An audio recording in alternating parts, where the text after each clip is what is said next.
Hi, I'm Andrew Rich, and if you're like me, you look at the state of modern wrestling discourse and think, wow, what a cesspool. That's why I'm here to tell you about Music of the Mat Remix. That's right, your favorite wrestling music podcast is back with a new format, where I bring on a guest and we play songs related to wrestling-themed topics. It could be a wrestling reference, a wrestling concept, a wrestling pun, things of that nature. Now you might be saying, Andrew, that is a very, very tenuous connection to pro wrestling on a wrestling podcast network. Is this just an excuse to hang out with your friends and talk about music and ignore the rest of the wrestling landscape?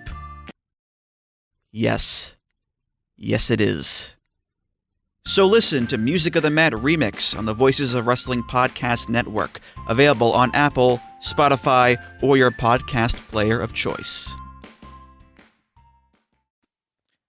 Hey kids, Jeff Hawkins from Shake Them Ropes here, and for almost 15 years we have been part of Voices of Wrestling. Myself and Chris Novembrino give a review of that week's news, the lazy river of wrestling criticism of that week's WWE and AEW, and then Vader Club, where we watch something from one of our past, or something we may have missed. Smart, snarky, and sometimes serious, but not always. That's us, and if that's your vibe, we'd love to have you listen to Shake Them Ropes every week on the Voices of Wrestling Podcasting Network. This podcast is a member of the Voices of Wrestling Podcasting Network. Visit voicesofwrestling.com to hear the rest of our great podcasts, as well as show reviews, columns, opinions, and updates across the world of wrestling. To the highway in a brand new day. Over the rainbow, gotta let it go. So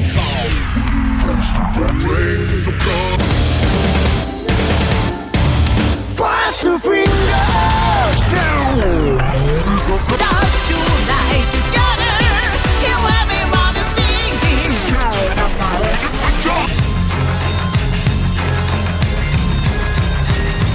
你看到我就怕，头皮发麻，我的手。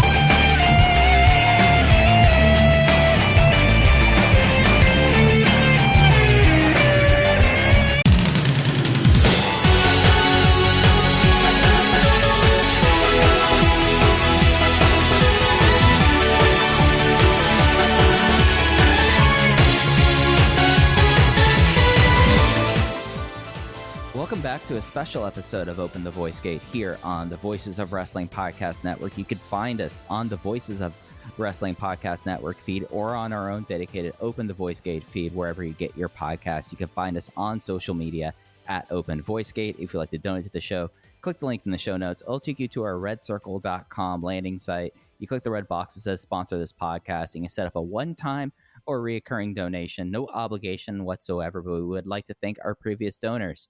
I'm one of your hosts. It's your old pal, Mike Spears, joined alongside your other host, Case Lowe. And in case we are coming together today to do the Masaaki Mochizuki Hall of Fame episode. I feel like we've done like 7 different versions of this show over the course of podcasting for on and off for a decade together. But this is the most official one that we're going to do. This is the official Masaaki Mochizuki Wrestling Observer Newsletter Hall of Fame show, which is different from what I'm sure we did last January, the Masaaki Mochizuki 30th anniversary show. And we obviously talked extensively about him during the Greatest Wrestler Ever project in 2021 on Pro Wrestling Torch with Alan. But this is different. This is the Hall of Fame show. It's a new way to talk about Masaaki Mochizuki, which you and I have been doing a lot of for as long as we've known each other. Right. And I think that it's kind of fun to reframe his conversation and kind of the way that we talk about Masaaki Mochizuki in this like Hall of Fame context. So we're going to go through and use the Gordy List kind of as our branching off points. We'll hit on the major questions of that as we will talk about what I think is one of the more unique cases in the 2025 Wrestling Observer Hall of Fame ballot season. At least to me, this is the one that I have spent a lot of time over the last few weeks really getting into the numbers for. And I at least hope by the time of this episode, I intentionally didn't time and date this, that this is going to be one of those episodes that we put on the spreadsheet and kind of, in a way, this is not going to be the whole career retrospective of Masaaki Mochizuki. Lord knows if anyone's going to be wrestling into his 70s and 80s, it's going to be this guy. But at least as it pertains to his Hall of Fame candidacy. I feel like that it's one of the ones that is pretty well cemented at this point. I hope that by the end of this episode, we'll have a more of a broad case for. I think it goes without saying, case. He is, as of right now, one of the two people I'm voting for in the Japan region. I believe that the case is similar for you right now. As of right now, he's the only person that I'm voting for in this region, and there's a few people that I guess I haven't totally made up my mind on yet. But it's funny. I went back and I listened to the audio that we did when Mochizuki was added to the ballot 11 months ago, and my feelings then are the same feelings I have now, which is that I'm slightly annoyed that he's on the ballot, because to you and I, he's an obvious inclusion in this Hall of Fame, somebody that you can't tell the story of professional wrestling without, and somebody that should have been in, quite frankly, long ago. I don't think this is somebody that is going to stay on the ballot. I think he's going to get under 10%. I think it's going to be a real bummer when that happens. I think he's going to fall off to never be revisited again. And that's just, it makes me sad as a wrestling fan that that's the way that these things are going to go, but that's the way that these things are going to go. At least I think they will. But, you know, discussing Mochizuki for us, I almost feel is a little bit more of a challenge, because you and I come at it from such a passionate point of view where, you know, in 2016, when I did the Greatest Wrestler Ever project, I ranked Mochizuki 10th. In 2021, when we did updated ballots, I ranked him 6th. I don't plan on doing an updated version in 2026, but if I did, he wouldn't crack the top 5, and he certainly wouldn't slide out of the top 10. I actually think I'd keep him exactly where he's at. And that might sound like such a bold, if not hostile, claim for somebody that hasn't kept up with the career of Masaaki Mochizuki. Maybe you're somebody that doesn't listen to this podcast. You're not really interested in the things that we cover, but it's Hall of Fame season. You want to listen to a Hall of Fame candidate breakdown. I can understand why calling somebody at worst one of the 10 greatest wrestlers to ever live, when you're either on the fence about voting for them in the Hall of Fame or largely unfamiliar with their work, can be looked at as almost an act of aggression. But with Masaaki Mochizuki, I feel so strongly about it, and I would double down and triple down on that opinion anytime I get the chance to get it. And this could be a very short podcast if we wanted to be. You and I could rattle off the 25 or 35 or 50 or 100 greatest Mochizuki matches, and I feel like that should suffice. But when you break down his career at large, I think he becomes an interesting candidate in the same way that a Tomohiro Ishii became an interesting candidate, where it's going to be 98, 99% based on work. But if you want to explore the other things that can get you into this Hall of Fame, it suddenly becomes a much more interesting conversation. So as we go along, I will have plenty of match recommendations, and there's plenty of things that I want to talk about from what he did in the ring. But this is going to be our chance to sort of frame the career of Masaaki Mochizuki as it pertains specifically to the Wrestling Observer Newsletter Hall of Fame ballot. Yeah, that's right. Just to put my biases out there, you did for you. I rated in the 2021 Greatest Wrestler Ever list, I rated Masaaki Mochizuki 2 overall, and that is a very bold thing, but the more that I watch and rewatch the guy's career, I'm convinced that he is one of the smartest pro wrestlers to have ever lived, who hasn't gotten the shake by people who probably would enjoy his kind of pro wrestling. And I don't see that if I were to like chart this out, I am someone that, at least for me, like the way I feel about who I've ranked like 1 through 12, really, I feel is pretty cemented for it. And to me, if we did this episode and just did yes, no about Masaaki Mochizuki, the episode would be over right now. Like, being completely honest, he is, in my mind, actively working today the greatest pro wrestler. And I think that through this episode, at the very least, if you're someone who needs to have a little bit more of the 3 sides of the triangle to get him over your line. I know that was something for a while was the case with Shima, was people were like looking for like, well, yeah, what about this about him? What about this about him? If we look at it as a triangle, Masaaki Mochizuki's triangle looks completely different than both Shima and Shingo Sakagi. And I feel like that in of itself makes it such like a compelling case for me to try to argue for the next hour and a half.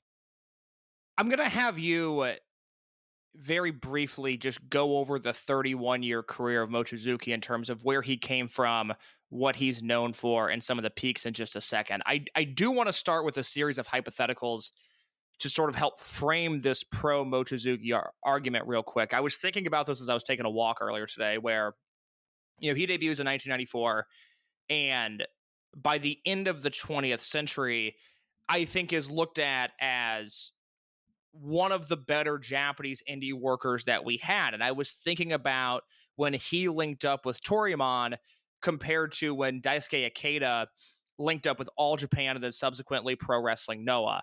And I ask you this feeling like I know your answer, but do you have any doubt that if Masaaki Mochizuki in 1999 would have joined what was left of Baba's All Japan and then defected to Pro Wrestling Noah in 2000 and spent the last 25 years with the same output that he's had, forget box office, forget influence, but just the same in-ring career that he's had, if he would have spent the last 25 years in Pro Wrestling Noah doing that, do you have any doubt that he would already be in the Hall of Fame?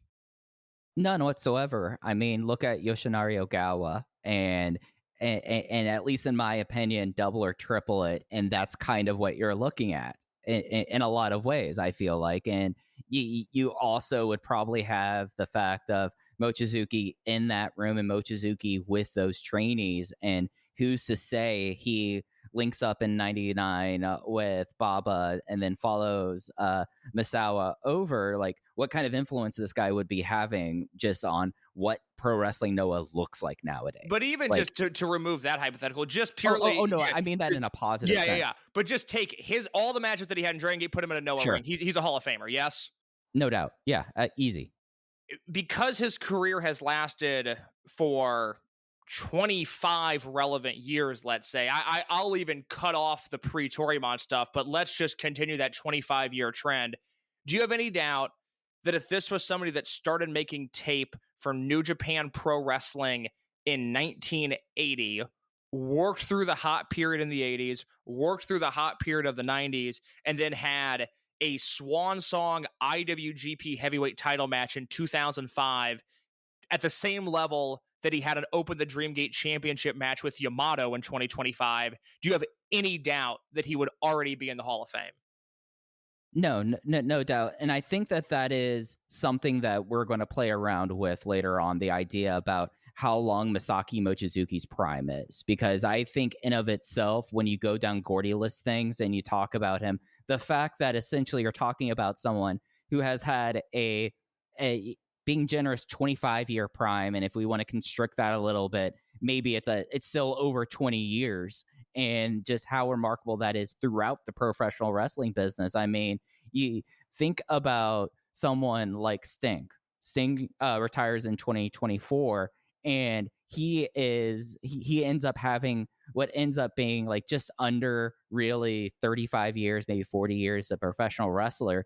And for Sting, there's massive years that people discount, and for good reasons and for bad. And it took forever for Sting to come online when he did his time in UWF and then went over to Crockett. That's when he finally kind of became on. And then you're still talking about someone who has this long career, but his prime and really the peak periods you're talking about without like having to cherry pick, like, oh, the retirement match from 2024 is added to Sting's overall catalog. The thing with Masaaki Mochizuki, when we talk about these time periods, it's not like it's not for a dearth of time from 2000 to 2025 to present. He is someone who has had the same, if not better, ability throughout his career, throughout this prime, and that's just remarkable in of itself. And that was going to be my final question, was if you want to pick any era or multiple eras in the case of 25 or 30 years of this career, but if there was anybody that had this longevity on American television, you know, they would have been in at year 10 or year 15, let alone year 25 or 30, depending on when you evaluate Mochizuki's career. Yeah. But if Edge was good. Yeah, if Edge was great the entire time, does not have spinal stenosis, does not have the neck injuries, and still works throughout that time period. Because one of the like little like asterisks or kind of magical things about Masaaki Mochizuki's career is that he's crossed over 4,000 matches. In case, do you have any reasonable expectation that he's not going to cross 5K? No, I mean it would be absolutely shocking if this guy packed up his bags even in the next 5 years and stopped wrestling, because he had a 4.5-star World Heavyweight Championship match earlier this year. You know, there's no sign of steep decline. There might be signs of slowing down at this point, but there's no sign of a steep decline or somebody that needs to hang up the boots anytime soon.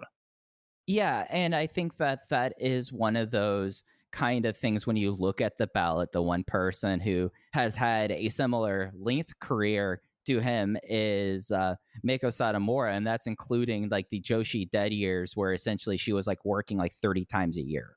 Masaaki Mochizuki's like lightest year was because of COVID, and then the other year where his son was born. And years outside of that, it's 150 matches a year, a pace that I think outside of Atlantis and Mystico, no one does nowadays. No, it's utterly remarkable. And again, you know, this is somebody who, as we go through this, you know, one of the things that I've learned doing the Dragongate 25 podcast with you and doing the Michinoku Pro podcast with you and diving back into the history of Toryumon and Dragongate is that we have hit a point, and it's not surprising because it is old, but a lot of Toryumon history, I think, has been lost due to time. I think there's maybe a general idea of Crazy Max. I think people know the T2P debut show, and I kind of think that's it when it comes to Toryumon, even for a pretty bubbleized hardcore Japanese wrestling fan. I think the intricacies and the historical anecdotes of that promotion have just gone by the wayside, as has most things over the last 25 or 30 years. It's not a critique. It makes sense that things aren't fondly remembered, but I do think there's maybe a misconception that Mochizuki's peak begins later than it does. And as I did over the last few days, and as we'll see here through some first-hand accounts in real time in 2000, 2001, and 2002, and so forth, he's one of the better wrestlers in the world by the time the 21st century kicks off. And I just don't think people realize that. And that peak, you know, for me, not to get ahead of ourselves here, but I think that peak goes through COVID. And then what you've seen over the last 5 years is a pretty remarkable post-peak career with a number of high-level matches, whether it be the Yoshioka Dreamgate match, which is on my TV as we speak, the Twin Gate matches with his son. I was just reminded of Big Boss Shimizu and KZ versus Masaaki Mochizuki and Mochizuki Jr. from Memorial Gate 2023, which is a show that not a lot of people watched, but that was one of the best matches in Dragongate that year, all the way up to this year and the Yamato stuff for the Dreamgate belt. There's no other career like this. I really enjoyed the conversation that David Bixenspan had with John Pollock as they were talking about Mochizuki on the Between the Sheets podcast, and they made an interesting point of, you know, with Shima and Shingo getting in, does this open people's mind to more Dragongate candidates, and what should those Dragongate candidates be? And, you know, you are a huge advocate of Dragon Kid, and it's not that I disagree with you. I just think you're far more enthusiastic about that than I am. And they brought up, you know, should Crazy Max be in? Should M2K be in? Should we look at Blood Generation? And I mean, I would vote for those teams in a second. I wouldn't have to question it. But I do think, in the same way that Ring of Honor desperately needs to be represented with the Briscoe brothers and Samoa Joe, and in the same way that to represent peak Bushiroad New Japan, you needed Ibushi and Ishii and Naito to get their due in this Hall of Fame. I'm very comfortable with the way that Dragongate and Toryumon are represented, with Shima and Shingo in, assuming that Mochizuki would also get in. He's the third head in the three-headed dragon that deserves representation. I would not put Yamato in there. I mean, I would make an argument for him, but I would not put Yamato in there. I would not put Yoshino in there. I would not put Doi in there. You know, because he retired 9 years ago, I would not put Akira Tozawa in there. But Mochizuki belongs in the Hall of Fame. And so that's, you know, those are my feelings on that. Yeah, it seems like to me, like if we have really now have opened up the Hall of Fame to have these kind of discussions about the reality of Japanese pro wrestling in the 21st century, and that is Dragongate as a factor and as a force, whereas other promotions were going up and going down. Dragongate was stunningly consistent up until 2021, and then and that at least for Mochizuki's case, as you laid out, lines up with what we say is his post peak. I'm of the belief that I think that you have three that if you are doing the conversation and you are doing the accurate representation, Mochizuki is the third. And the only other person, and you kind of called me out on it, the only other person really out of the group, as it says, like, yes, I would have the conversation about Yamato. Naruki Doi, as a tag team worker, I think he has an interesting conversation, but it's not enough to like actually like have the quote unquote conversation. I would not be lobbying Dave Meltzer for that. However, Masaaki Mochizuki and Dragon Kid are the two that I would strongly say that if you're doing Dragongate in this Hall of Fame, you've already got Shima, who is the slam dunk, Shingo, who is the eyeballs. Now you have the work rate and the innovation. And those are Masaaki Mochizuki and Dragon Kid. So go through Mochizuki's career from the start, where he came from, the dojo that he came out of. And if you could just hit the high points real quick, the sort of, down and dirty 120 seconds of Masaaki Mochizuki's career. Right. Yeah. So Masaaki Mochizuki is a native of Tokyo, and he was enamored by the UWF style that was out when he was in high school. So he was already really into the amalgamation of pro wrestling and mixed martial arts. And after high school, he went straight into a dojo that he knew was getting affiliated into pro wrestling, and it was led by Koji Katao, the disgraced Yokozuna, and that was linked with Pro Wrestling War and Tenryu. And from there, after War goes down, basically Katao has his group of trainees, other members involved in this, a former Dragongate owner, Takashi Okamura, I forget his first name, but Taru. There's a large group of kind of these trainees that Katao had and was incorporated well into War, that they were trying to find places really to work. And Mochizuki was able to kind of be like the star student out of that group. And he was able to have I wouldn't, but by today's standards, we would call it a pretty active independent wrestling career. He did a lot of work with battle arts and in that style, and also some of Michinoku Pro. Modern day, it would be like that. He was clearly trying to find a home, which he quickly found in Toryumon in 1999, along with other members of Katao Dojo, Buko Dojo, also known as. Essentially, the apparatus that existed from like the Katao Dojo side merges with Toryumon in 99, and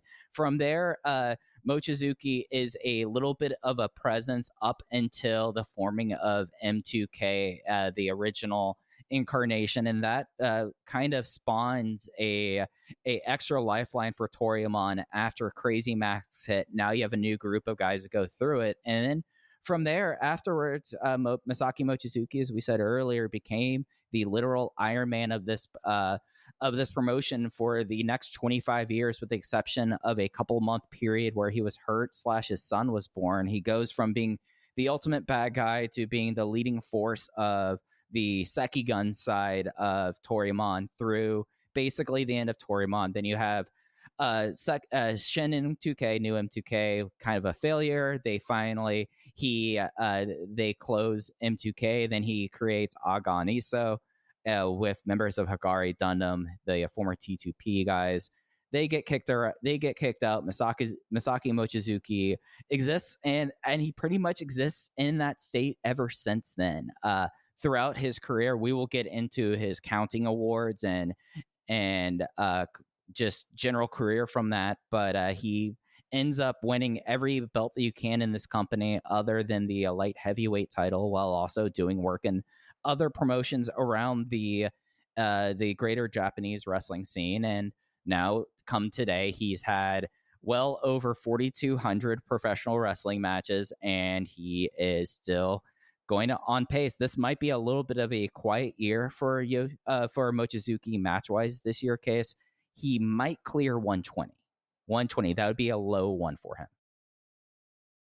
The pace that he works at, again, I mean, you're talking about historically maybe Liger and then Blue Panther and Atlantis and now Mystico as the only people that that really do what he does. And I find that to be utterly remarkable, and to still be in the shape that he's in, to have his body change the way that he has and to still have the output that he does is second to none. Yeah, and it's real interesting. Like basically for like the last what will we say after he turns face after Aganiso, so we're talking 2005. For the last 20 years, he's looked, and like physically, if you took a photo from Masaaki Mochizuki in 2005, photo in 2025, he looks more or less the same except for the amount of hair on his head. Yeah, absolutely. And as you go along in his career, and this goes back to something that I was talking about a little bit earlier, where I don't know if people realize the peaks that he's had. I just sort of want to rifle through some accolades here real quick. If you go to the DVDVR 500, so this is in real time starting in November of 1999, and DVDVR 500, November 1999, he's ranked 57. In May 2000, he's ranked 39. In November 2000, he's ranked 63. May 2001, 65. November 2001, 54. May 2002, 53. November 2002, 42. And then he falls to 162 in May of 2003, which is a ranking that I'm not going to get retroactively upset over, but I do disagree with. In terms of the SFM 50 in 2015, so 21 years after his debut, he finished 9th. In 2019, he finished 21st. In 2020, he finished 38th. 2020 was the year that I started voting in the SFM 50. I personally had him at number 45 on my ballot. 2021, he finished 33 overall and number 28 on my ballot. He was an honorable mention in 2022, an honorable mention in 2023, in which I voted for him 30th. And in 2024, he did not receive any votes. In terms of the Wrestling Observer Newsletter Hall of Fame, in 2015, he had the number 6 match of the year with Shingo Takagi. In 2011, he finished 4th in the Flair Thez Award. And in 2011, he finished 4th in Feud of the Year for his role in Blood Warriors versus Junction 3. In 2007, he finished 8th in Match of the Year as a part of a 6-man tag with him, Dragongate, and Ryo Saito against Shima, Shingo Takagi, and Susumu Yokosuka in Ring of Honor. In 2001, he finished 9th in Feud of the Year for the feud of Crazy Max versus M2K versus Toryumon. And in 2000, he finished 9th in Feud of the Year as well for his role in Crazy Max versus M2K. A lot of stuff there to unpack. I just want to note the DVD-VR stuff. You know, those are the hardest of the hardcores voting in real time. And for most of that chunk, he's considered to be a top 50 wrestler in the world going back to November of 1999. And you can see at the very least through 2021, there was a consensus. This is one of the 50 best wrestlers in the world. Now, granted, that is the FSM 50. That is the lamestream media. Because people get upset there's so many Dragongate guys on there, you can discount it all you want. But in 2021, he was ranked as the 33rd best wrestler in the world. And Mike, nobody in the history of Dragongate has ever finished in the top 10 in Flair Thez, or at the very least as high as he did in 2011 at number 4. Yeah, and it wasn't just a thing where that had crossed over to internationalize. In 2021, he won the Fighting Spirit Award from Tokyo Sports. So in a company that there's only one person who's got multiple one of those awards case. Weirdly enough, BB Hulk is the only person in Dragongate who has won 2 different Tokyo Sports Awards. The fact that he got that award in 2011 and how that kind of crystallizes, at least to me, the overall genuine populace, or at least intelligentsia populace in 2021.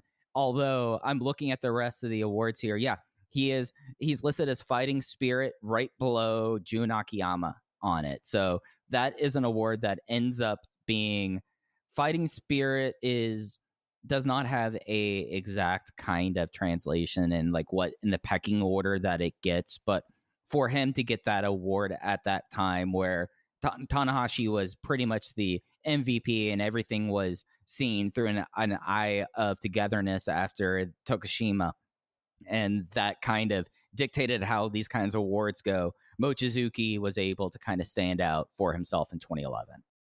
If you want to break down him from a Gordy List perspective, and we'll answer most of these questions as we go throughout the podcast, one of them is, was he ever regarded as the best worker in the world? Was he ever regarded as the best worker in his country or promotion? Let's answer the back half of that first, in terms of, was he regarded as the best worker in his country ever or in his promotion? His promotion, absolutely. I mean, I don't know, from the year 2000 until maybe 2006. He's probably the best wrestler in that promotion. 2007, I think you can start to make an argument for Shino or Yoshino or Doi or even Hulk that specific year. But absolutely, he's the best wrestler for an extended period of time during that run. And then again, I think in 2011, he is the best worker in Dragongate. I think he is the best worker in Japan. And I think there's a very strong argument to be made that he was the best wrestler for all of 2011. That, to me, is his magnum opus year.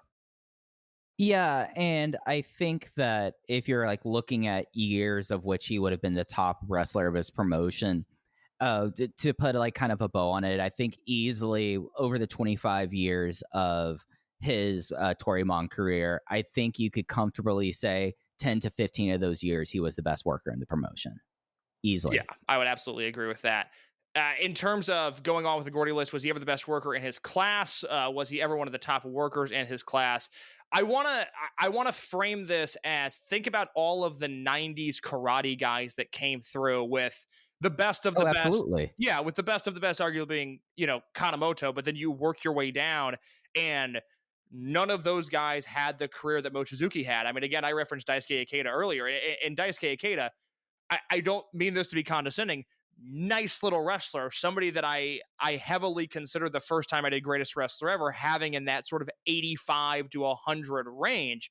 But the career of Ikeda lacks the longevity, lacks the consistency, and lacks the overall peak of Mochizuki. Even the aforementioned Kanemoto lacks the longevity. Kanemoto's not working basically anywhere nowadays. Yes. Mochizuki is, as we mentioned earlier, is probably going to clear 120 matches. That means he wrestles every 3 days as a 55-year-old. Is it unfair to say, as we look at the question of how many years did he have as a top worker, is it unfair to say that he has a 20-year peak from the formation of M2K in the year 2000 through the pandemic? Yeah, I would say that it's difficult for him because I feel like his body is going before his mind. Like, watching the match he had with Yamato in 2025, do I think he's still a top worker? It did enough in the conversation to pose this question. But I do think 20 years, 2000 to 2021 is a fair thing. But there can be an argument that he is still working as a top worker, even though he's not the focus anymore. Well, it's not his peak, and I think we saw that.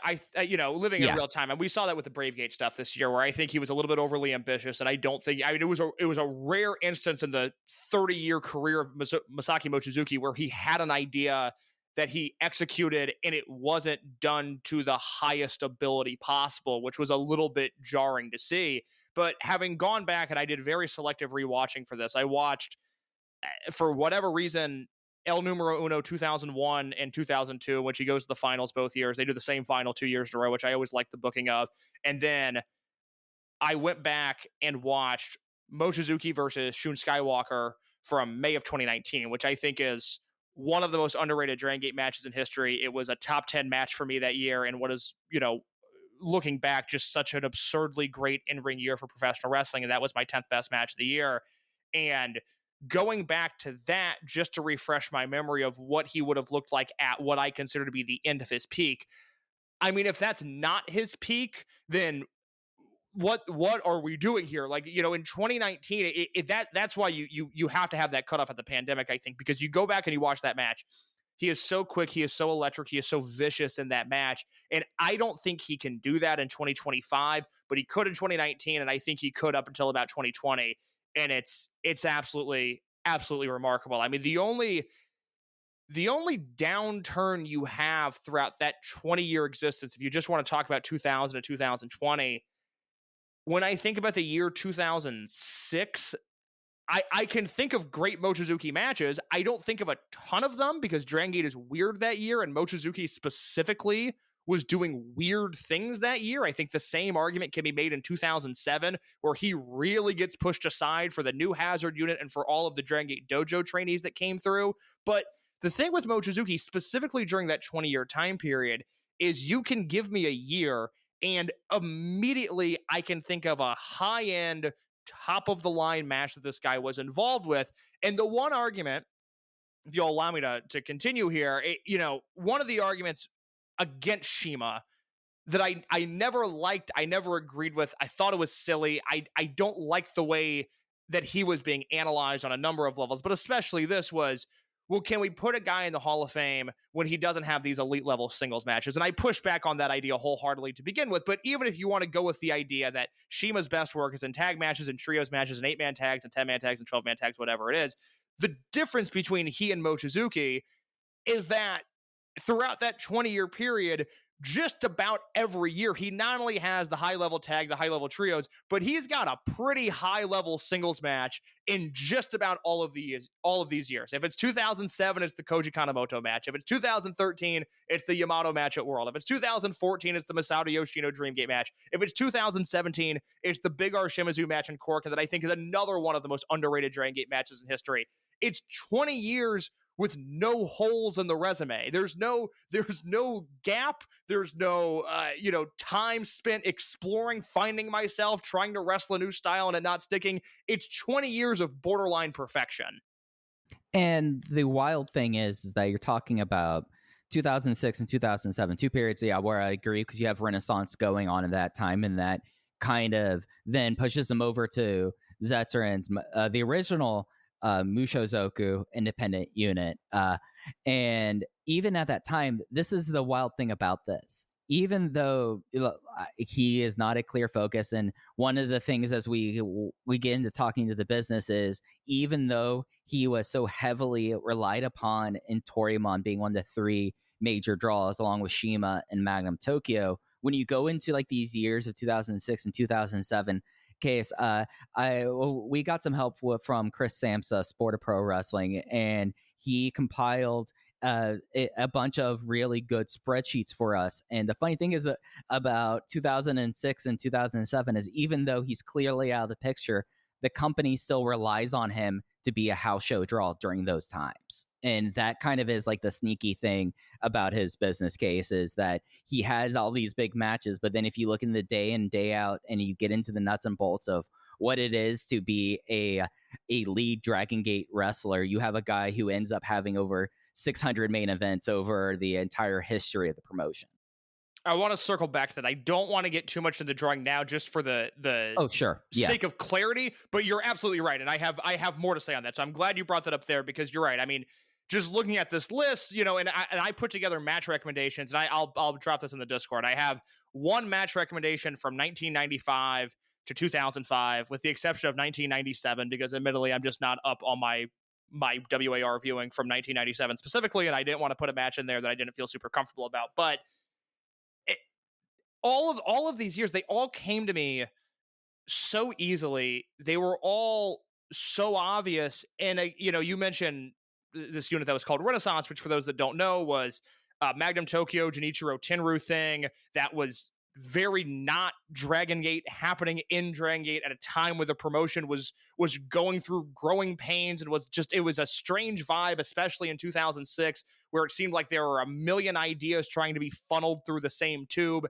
And some of that worked, some of that produced greatness, some of that, like the Magnum Tokyo unit, just didn't stick, didn't work out for whatever reason. But you think about Mochizuki and Susumu and Kanda against Shima, Don Fuji, and Shingo from March of 2006, and that's one of the better matches of that year. It's and he's the one driving that match. That is one of the early glimpses we see of his very special chemistry with Shingo Takagi. It's just utterly remarkable. So even in those down years, not only are they relying on him, which I think is an important Gordy List question of, did he ever anchor a promotion? Yes, he did multiple times, but you still see the great matches even when the booking isn't doing him any favors.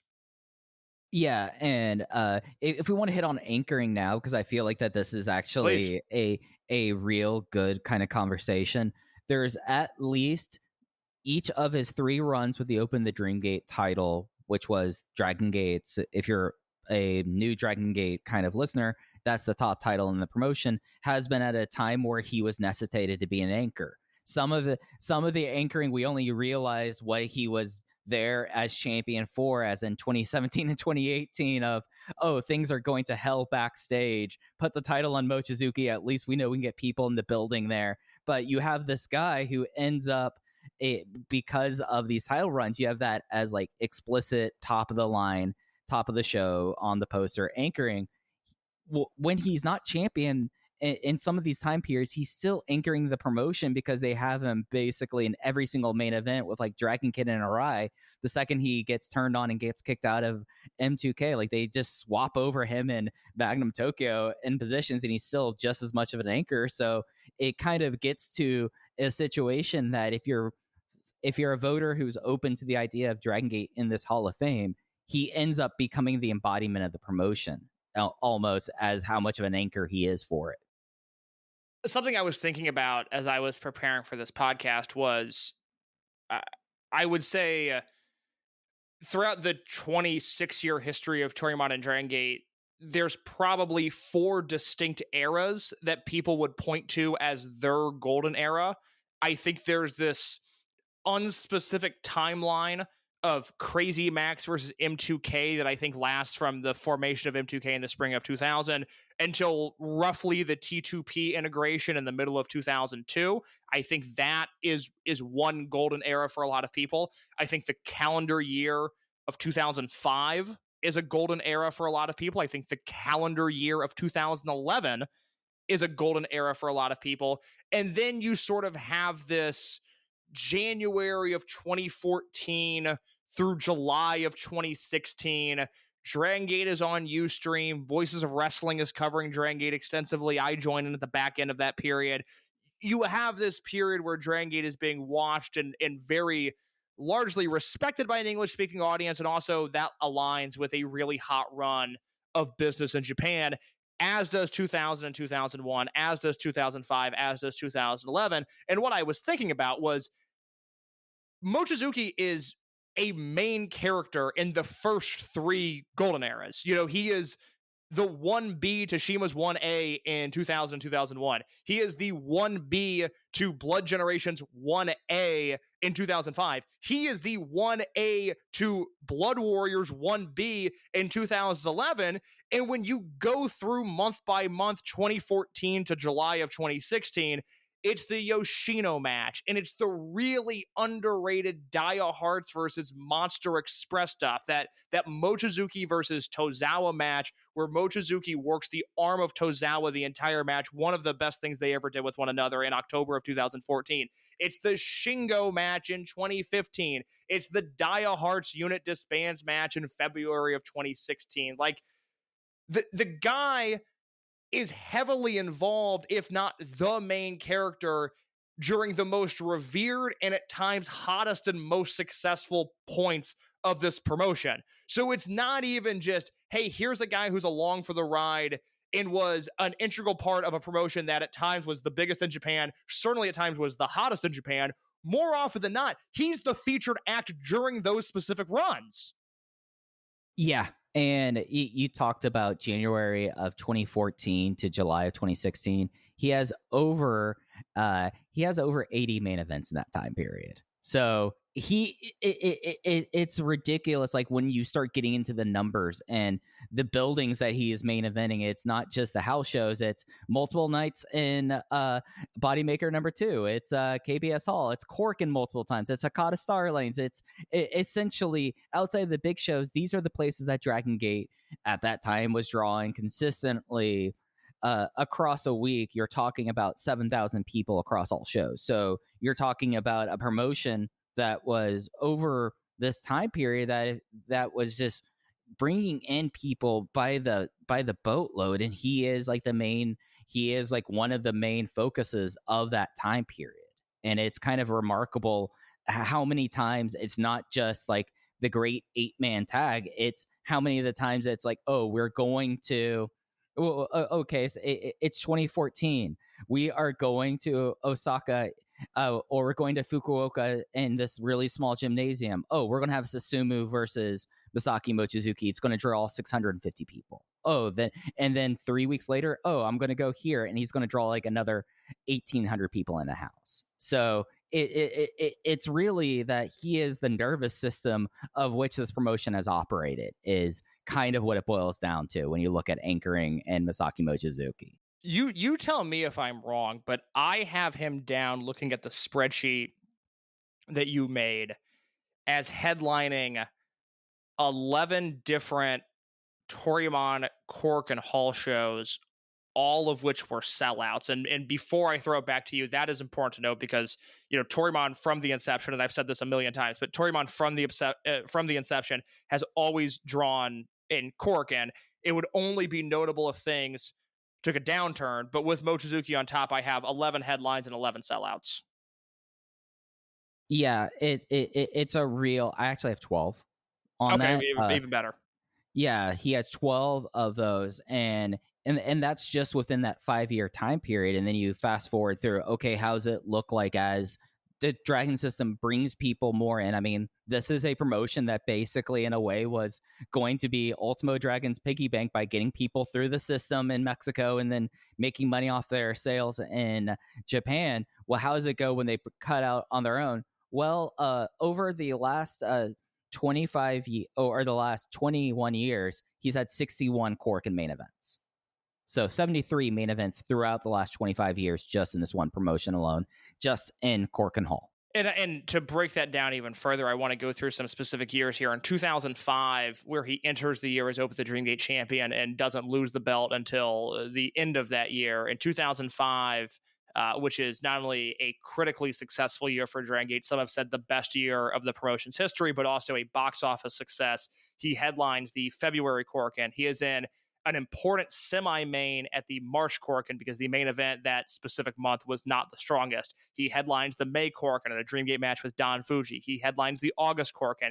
He headlines a September K-Dojo show against Taka Michinoku, which was their best drawing show in Korakuen Hall that year. Now, a far cry from the numbers that Dragongate specifically was doing in that building, but nevertheless, the best attended K-Dojo show in Korakuen Hall in 2005. He headlines the September show, he headlines the November show, and he headlines the first night of King of Gate 2005 in Korakuen Hall against Ryo Saito. So 8 Korakuen Hall main events in 2005, one of which was that K-Dojo show, which again outpaced the other K-Dojo shows that year.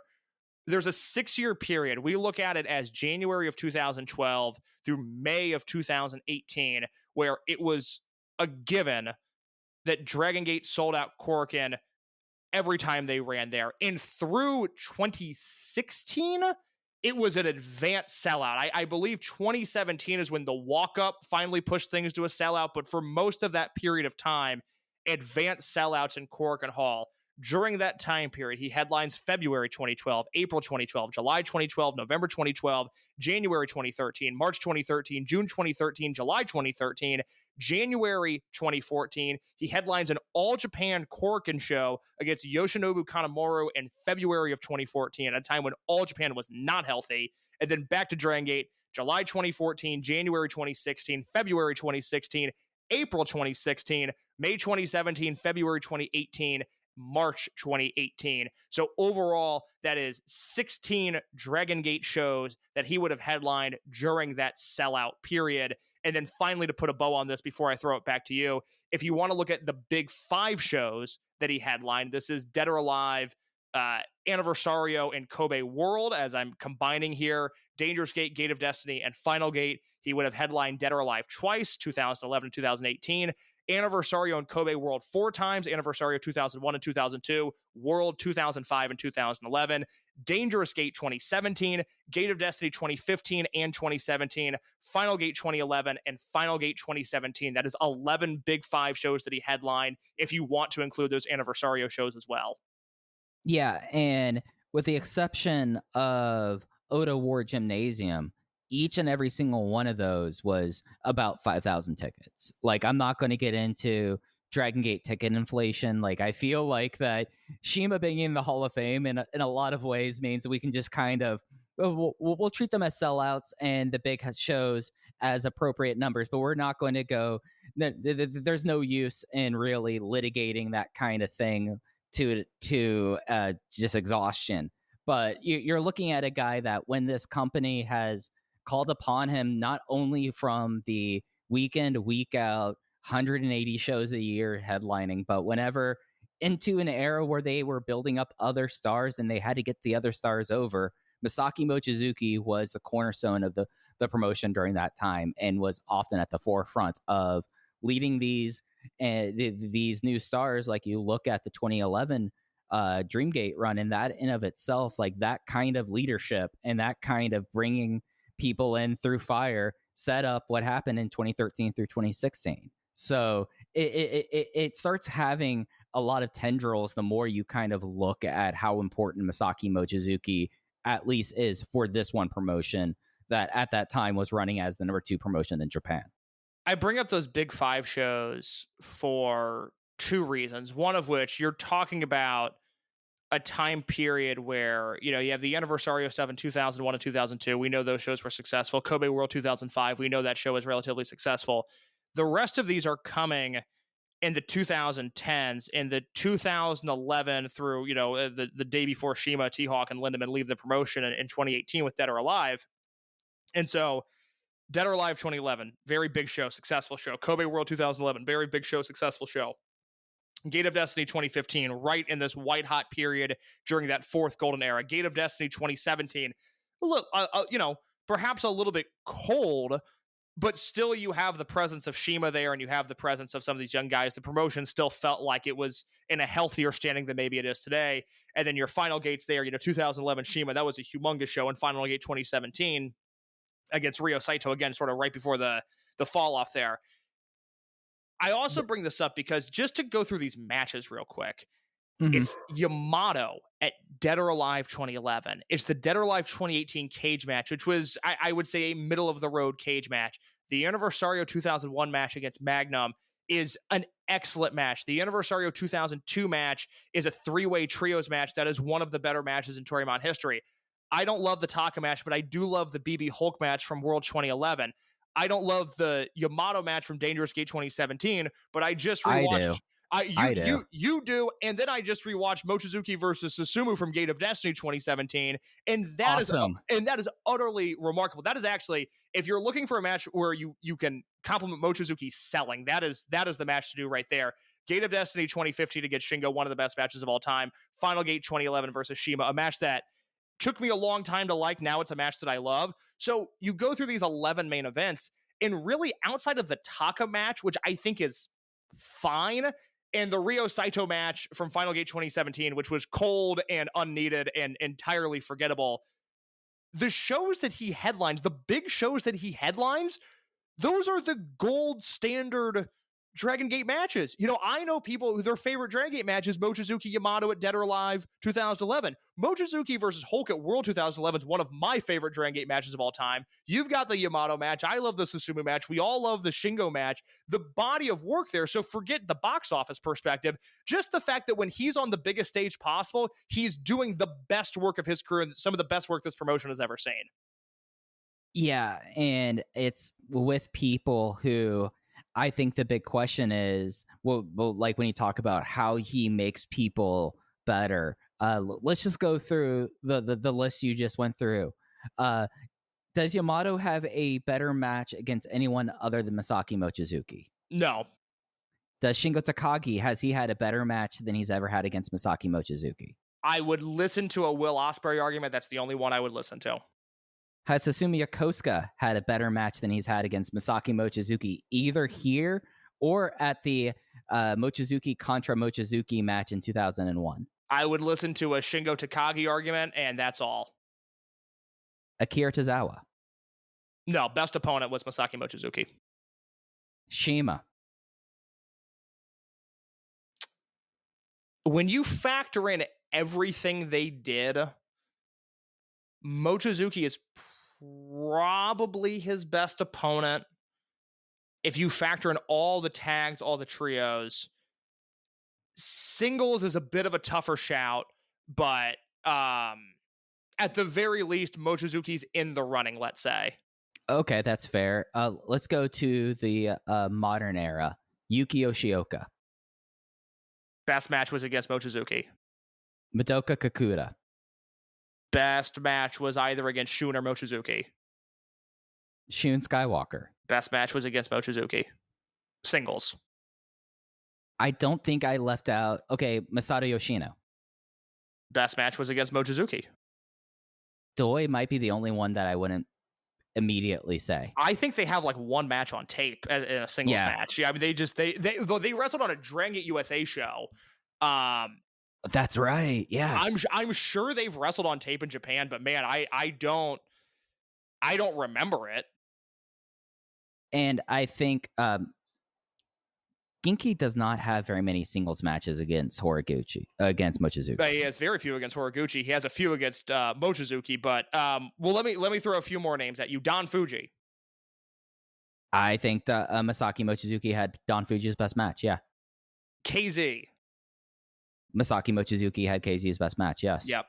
As I go through this list here, is there anybody else we're forgetting? Well, I know one that's a no, and that's Davey Richards. Well, in a way, Life is his best opponent. Fair, valid. I think in the same way that a lot of Ring of Honor's history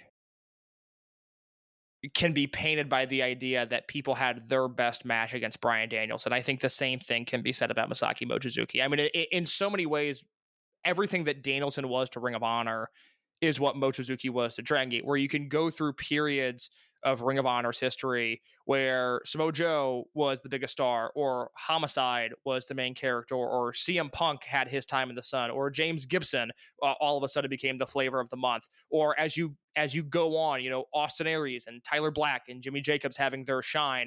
But the promotion felt like it was at its best and felt like it was healthiest when Danielson was doing something big and was in the hunt and was not hiding in the background. Because, you can go through any Gabe or Adam Pearce era Ring of Honor show, and there's going to be a weird mid-card Bryan Danielson match where you're like, holy shit, no one's talking about this. But the promotion is defined by Danielson's peak, and I think the same thing can be said for Dragongate, where the promotion has largely been defined by Mochizuki's peak. No, I completely agree with you. I have one more last name, Magnum Tokyo. Yeah. I mean, yes, I watched 3 different Mochizuki versus Magnum Tokyo matches over the weekend, and I would say that Mochizuki was his best opponent. Without question, because it's not Shima, and it's not Milano, and it's not Suwa. No, it's not Suwa. And Magnum didn't really wrestle a lot of other singles matches. I mean, he's got a match with Arakan that I like, but his best opponent was Mochizuki, and I think that's the reason they went back to it so many times. El Numero Uno 2001, Anniversario 2001, and El Numero Uno 2002. And that El Numero Uno 2002 match I really like. Yeah, because you get to invert Rudo and Technico by that point. Yeah. And I do have a soft spot for Doofix or Magnum. So yeah, no, I think I like that one more than 2001, to be honest. Yeah, the just because I just watched this, we'll dive into the Torimon aspect of it real quick. But El Numero Uno 2001 is peak Mochizuki as a character, which we probably need to talk about and explain the basics of M2K here. But M2K was doing a thing called the Double Ring Out Committee, where I've always loved this concept. I understand not everybody does, but the whole goal of their matches for an entire year and a half was to have them end in a double countout. They did not want the Dragongate, or at this point, the Torimon audience, to see good wrestling matches. And so you would have these amazing matches, 20 minutes in, they would end in a double countout. And so El Numero Uno 2001, which is the first time they did that to figure out who the best singles wrestler was, M2K, they throw the tournament, all of their matches into the double countout.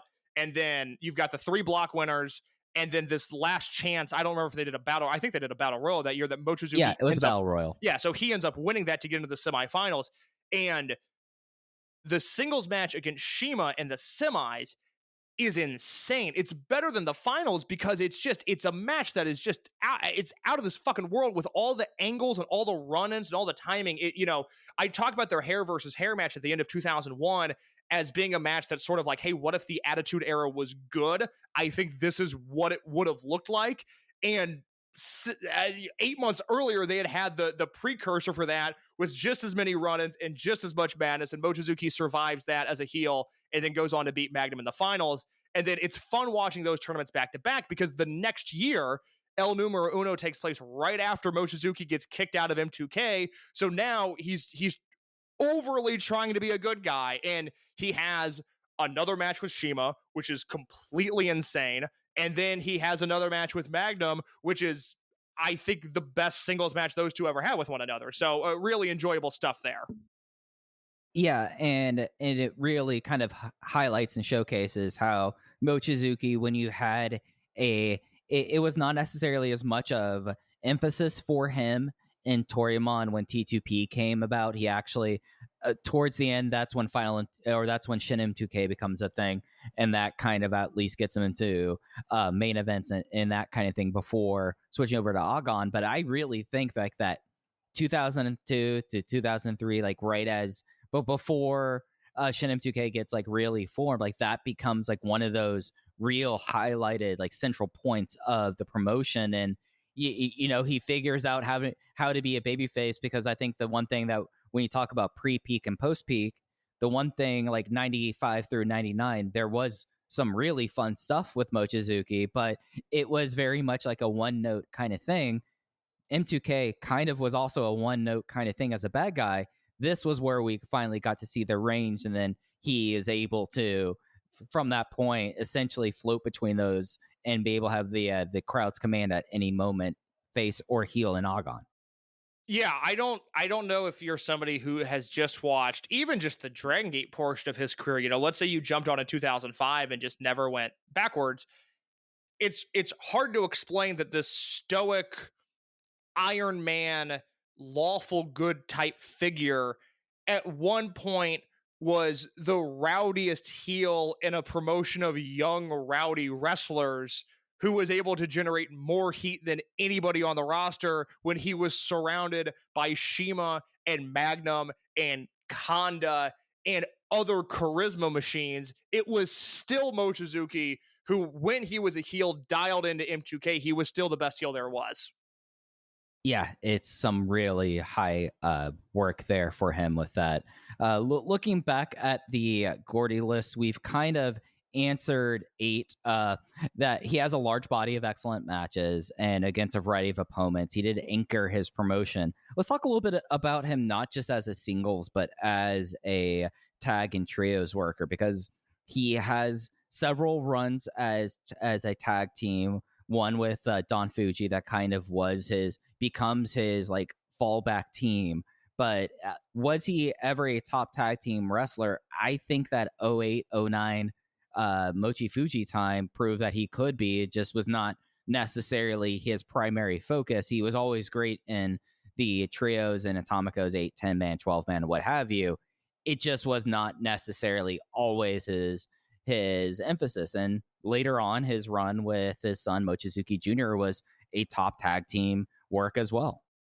Yeah, I'm glad you said that thing about the Atomicos matches. I want to hit on that real quick. You know, for all of the painting we've done of him, if you're somebody who maybe has not seen Mochizuki or very many matches, it might be confusing to contextualize this Buko Dojo Koji Katao graduate in Dragongate. But from day one, this is somebody who's never had any issue working with the fastest guys on the roster, whether that was a young Genki Horiguchi, whether that was Matt Sydal, whether that was Ricochet, whether that was Pac, whether that was now we see with Jackie Kame and Rita, and, you know, KZ when he really dials it up, or Shun Skywalker before he put on some muscle.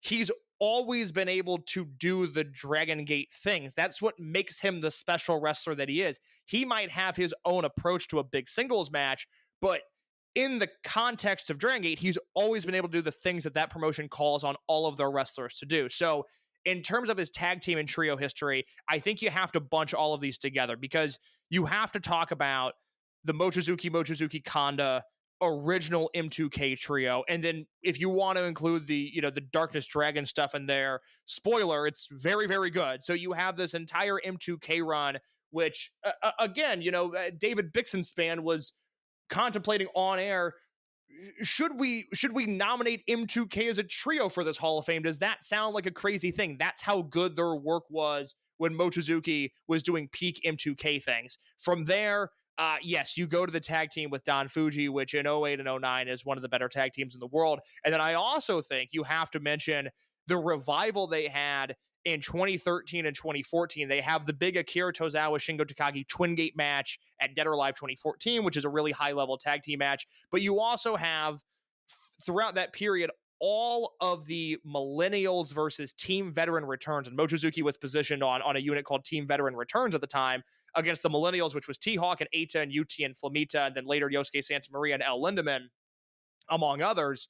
That if somebody told me that was the best work of Mochizuki's career, I wouldn't agree, but I wouldn't fight them. I would completely understand where they're coming from. That 2013-2014 period where he's teaming with Don Fuji a lot. He's teaming with Shisa. He's teaming with Dragongate. He's teaming with Shima. And then, like you said, he's got the run with his son, which is capped off by that Twin Gate match that I mentioned earlier in the spring of 2023. But when you go back and look at our notes, our writing, our podcast from Rey de Parejas that year, which is Dragon Gate's tag team tournament, the Mochizuki team was the best team in that tournament that year in 2023. They were working at a higher level than anybody else. Yeah, and I feel like it when you talk about people that work better, Mochizuki Jr., arguably his best opponent is his dad. So that's another person added onto the list of a wide breadth of people that have their best work with Mochizuki in the ring across from them. And the other one that I should mention, because I feel like I go out of my way to talk about this team, and I should note right here that this is another one, is his tag team with Shun Skywalker, and really that 9-month period from where Mochizuki and Shun wrestle in the All Japan Junior Tag League in 2018, which this is at a point in time where Dragongate had gotten very isolationist after being the promotion with the biggest arms outstretched for most of the 2000s into the early 2010s. This is the summer of 2018. This is after Shima has split, taken guys with him, and Mochizuki and Shun work this All Japan tour where they notably are wrestling against Shuji Kondo, who had been completely exiled from Dragongate, no mention of him, no photos, wasn't a part of the family. But that was the big match in that tournament, was Mochizuki and Skywalker against Kondo and Kotaro Suzuki. And if there's, Mochizuki, we could talk about his influence case, which is that there's not much of, which I actually think has made wrestling worse. I wish Mochizuki would have influenced more people. If there's a single wrestler that I think has benefited from Masaaki Mochizuki existing the most, it's Shun Skywalker, because their tag team, for the short run that they existed, was utterly remarkable. It starts in All Japan. It goes to the Twin Gate match at Dangerous Gate that year against BB Hulk and Yamato, where I thought we were going to witness Shun Skywalker die in real time, and I've never been more entertained by anything in my entire life.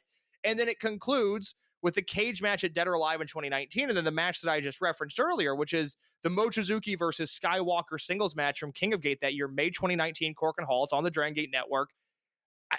Shun Skywalker is not Shun Skywalker without that Mochizuki tag team and then without that Mochizuki singles match. I mean, his career would look drastically different if instead of Mochizuki, if it was Eita, if it was Yamato, if it was Doi, if it was Fuji, if it was anybody other than Mochizuki, I don't think we have the Shun Skywalker that we have today. So you have this long-running trio of M2K that I think needs to be worth mentioning. You have the Don Fuji tag team, which is what people would point to. That makes sense. That's his highest mark as a tag team wrestler. You've got the millennial stuff, which I do want to mention, the father-son stuff, which was great. But you can't forget about that Shun Skywalker tag team either. And if you want to make any points in that influence category or however Dave puts it, it really has to be seen through the people that he worked with getting better on this roster. And maybe the fact that he is considered enough of a pro and as a draw that companies like Pro Wrestling Noah would have extended time with him, that he was headlining Cork and Hall shows, and the Mayor Fuji versus Axis Cork and Hall show did like 1,600 at that point. So he was trusted as that kind of thing, and it even drips itself down towards the micro indies with Tenru Project and now with Ganbare Pro.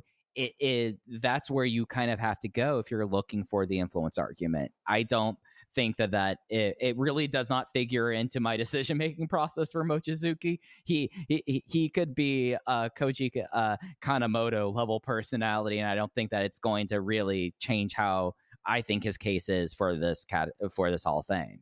No. Yeah. I would agree with that. But I think if there is one specific influence that he has, it's over the career of Shun Skywalker. And for whatever it's worth, and I've never been able to get a straight answer on this, but when you go back to the original version of Mochizuki Dojo, and time will tell with the second incarnation what comes of it, but at the very least, we know from the way that Dragongate functions that units travel with one another, they share the roads together, they share the buses together, they're always around each other. And that original Mochizuki Dojo, which was just something that existed in 2018 and 2019, was Mochizuki, Yuki Yoshioka, Coach Minoura, Shun Skywalker, Hyo, and then Keisuke Ikuda, who didn't pan out for a number of reasons. But you're talking about 4 of the 6 main characters in Dragongate. I mean, 3.5, depending on what day you want to factor Coach Minoura in there. But Yoshioka, Skywalker, Hyo, those are 3 of the biggest stars that we have in Dragongate now. Those are 3 guys that continuously stir the drink, and their careers were all positively impacted by the time they spent with Mochizuki. Now, if you don't want to put stock into that, fine. I'm not going to fight you on that. But at the very least, we know from the way that Dragongate operates that they did spend extended amounts of time together, and they all got better working with Mochizuki. Right. I'm looking at the career overview reputation questions. Do we have any of the other ones that we kind of glossed over that you want to put some more time in? I think we covered the idea of, does he have a large body of excellent matches? We sort of rattled off the people that he's had his best match against. So no, I think we can move on to the drawing record portion, which we've sort of touched on already, but there's a few more specific questions in here that I want to hit on. All right. So just skipping over the first one, was he ever regarded as the best draw in the world? Come on, guys. Okay. Was he ever regarded as the best draw in his country or his promotion? I would say promotion at times, but in the country, no. I mean, the only argument you have for country is 2011, and even then, that is still Tanahashi's year. You know, that's Tanahashi on the uptick doing really, really good work. But if you told me that Masaaki Mochizuki was the second biggest star in Japan, specifically in the year 2011, I mean, Noah at that point, it's not Go, it's not Kinsuke, it's not Morishima, it's not Kenta. I'm at a loss there. 2011 All Japan. I mean, God, I don't even I'm just going to guess Suwama or Joe Doring. I'm just going to guess. Yeah, Suwama or Joe Doring. And I don't know if Doring was there at that. I mean, 2011 All Japan. I'm just going to look real quick to the cage match guide just to see what would have been. Oh, is that the... You know what? That's the year with Matsukatsu Funaki and Minoru Suzuki doing that really good stuff in All Japan. But I feel like Dragongate was the bigger promotion that year. Oh, yeah. No, All Japan was about to go through the Russell 1 split. Yeah. In 2011. Yeah. No, Dragongate was firmly 2 in 2011. Okay. So just to clarify, before we get an angry DM from our friend Alan Forel, I apologize. 2011 All Japan kind of rocked, actually. Going through this match guide here, I retract my Suwama and Joe Doring. Well, no, look, hey, brother, Suwama was there. It's why it didn't immediately come to mind, because I try to block out any and all things Suwama. But there's a lot of Sekimoto and Okabayashi in All Japan that year. There's a lot of Matsukatsu Funaki in All Japan that year. There's... And Joe Doring versus Rene Dupree makes the cage match guide from the June 12th, 2011 All Japan show. So Doring was there. There we go. Kai and Shuji Kondo, that's a good one. Akiyama versus Sawama at the end of the year. Okay, so from a critical standpoint, yeah, All Japan kicked ass that year, but I still think Dragongate's the bigger promotion. Yeah, no, business-wise, especially like looking at some of the numbers of that year. But then you also have the issue of that 2011. Yes, he was on top, but the storyline was a promotion-wide storyline that he just so happened to be the leader of one side of. But he's the main character that year. I mean, he is. Because you compare to 2000. You compare to 2005, where it's like, okay, the story of the promotion in Dragongate that year is Blood Generation, but Mochizuki's the 1B and Ryo Saito's the number 2, the rise of Ryo Saito. But 2011, they position Mochizuki above everybody else. And then Shima comes in later in the year. They do the match at Final Gate, but it's Mochizuki's promotion that year. Yeah. So we can say then he was a best draw in his promotion. Was he ever an international, national, and or regional draw? International, he gets booked internationally at a pretty constant rate, but I wouldn't say he's an international draw. Would you? No, the one thing you can throw at him is that I think other than Shingo unquestionably, and maybe, well, if I was going to rank the Dragongate guys in Dragongate USA in terms of their aura, it would be Shingo, Shima, and then either Mochizuki or Yoshino. He always came across like a really big deal in Dragongate USA, but I would not call him a draw. Yeah, no, and I will say in person in Miami 2012 he had that aura. National and or regional draw, I would say yes to both. Absolutely. How many years would he have as a top draw? I think the number we've kind of come to is probably, if you add up all the months, it would end up being about 4. 4 months? 4 years. Oh, okay, yes. Because I got you now. Sorry. Because I would say 2000 and 2001. I would say 2005, and I would say 2011. I think those are the big years in his career that you have to factor him into that. 2017 as well. If you need more. 2017, absolutely, you're right, because I mean that's still a point where business is strong. They're still doing the Cork and sellouts. They're big shows. We have the inflated numbers, but we had no indication at the time that business was massively down, and that for him, Dangerous Gate, Gate of Destiny, Final Gate, Champion Gate in Osaka, where he has that huge match with Benkei that really helped save my Dragongate fandom, and I think did a lot for Dragongate's future, and then into Dead or Alive before the Shima split, and then you see the business collapse from there. Not even collapse, but just the business suffer from there.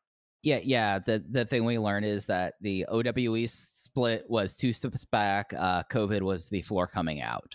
But I say this all the time because people misremember the bumps in the road for Dragongate, and when you go back and look at the second half of 2019 into the first 2 months of 2020, that's a promotion with momentum. That's a promotion that's hot, and they've just never been able to get it back after COVID. Yeah, Mochizuki faces Benkei on the October 8th, 2019 Cork in 1600.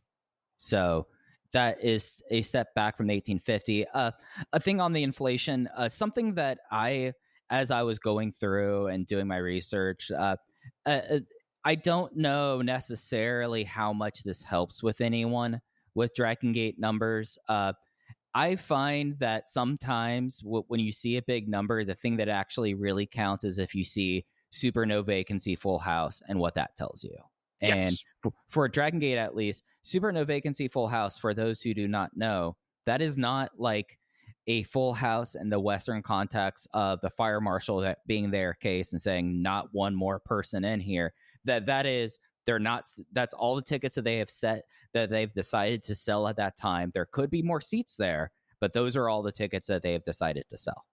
And for Mochizuki in that time period, you got a super no vacancy for that number, which 1603 super no vacancy generally is 70 to 80% ticket sales, and that would roughly equate to at that time about 1600. So you're able to make sense of Dragongate attendance if you're willing to put in the work and be able to work with a couple granteds for you. Yes, there you go. And continuing down the list, how was he effective when he was pushed at the top of the card? I think the last hour and 15 minutes would be a resounding yes. Yes. Was he involved in a number of memorable rivalries, feuds, or storylines? I think we have mentioned a lot of the very big ones here. Are there any other feuds or storylines you think merit kind of discussion here?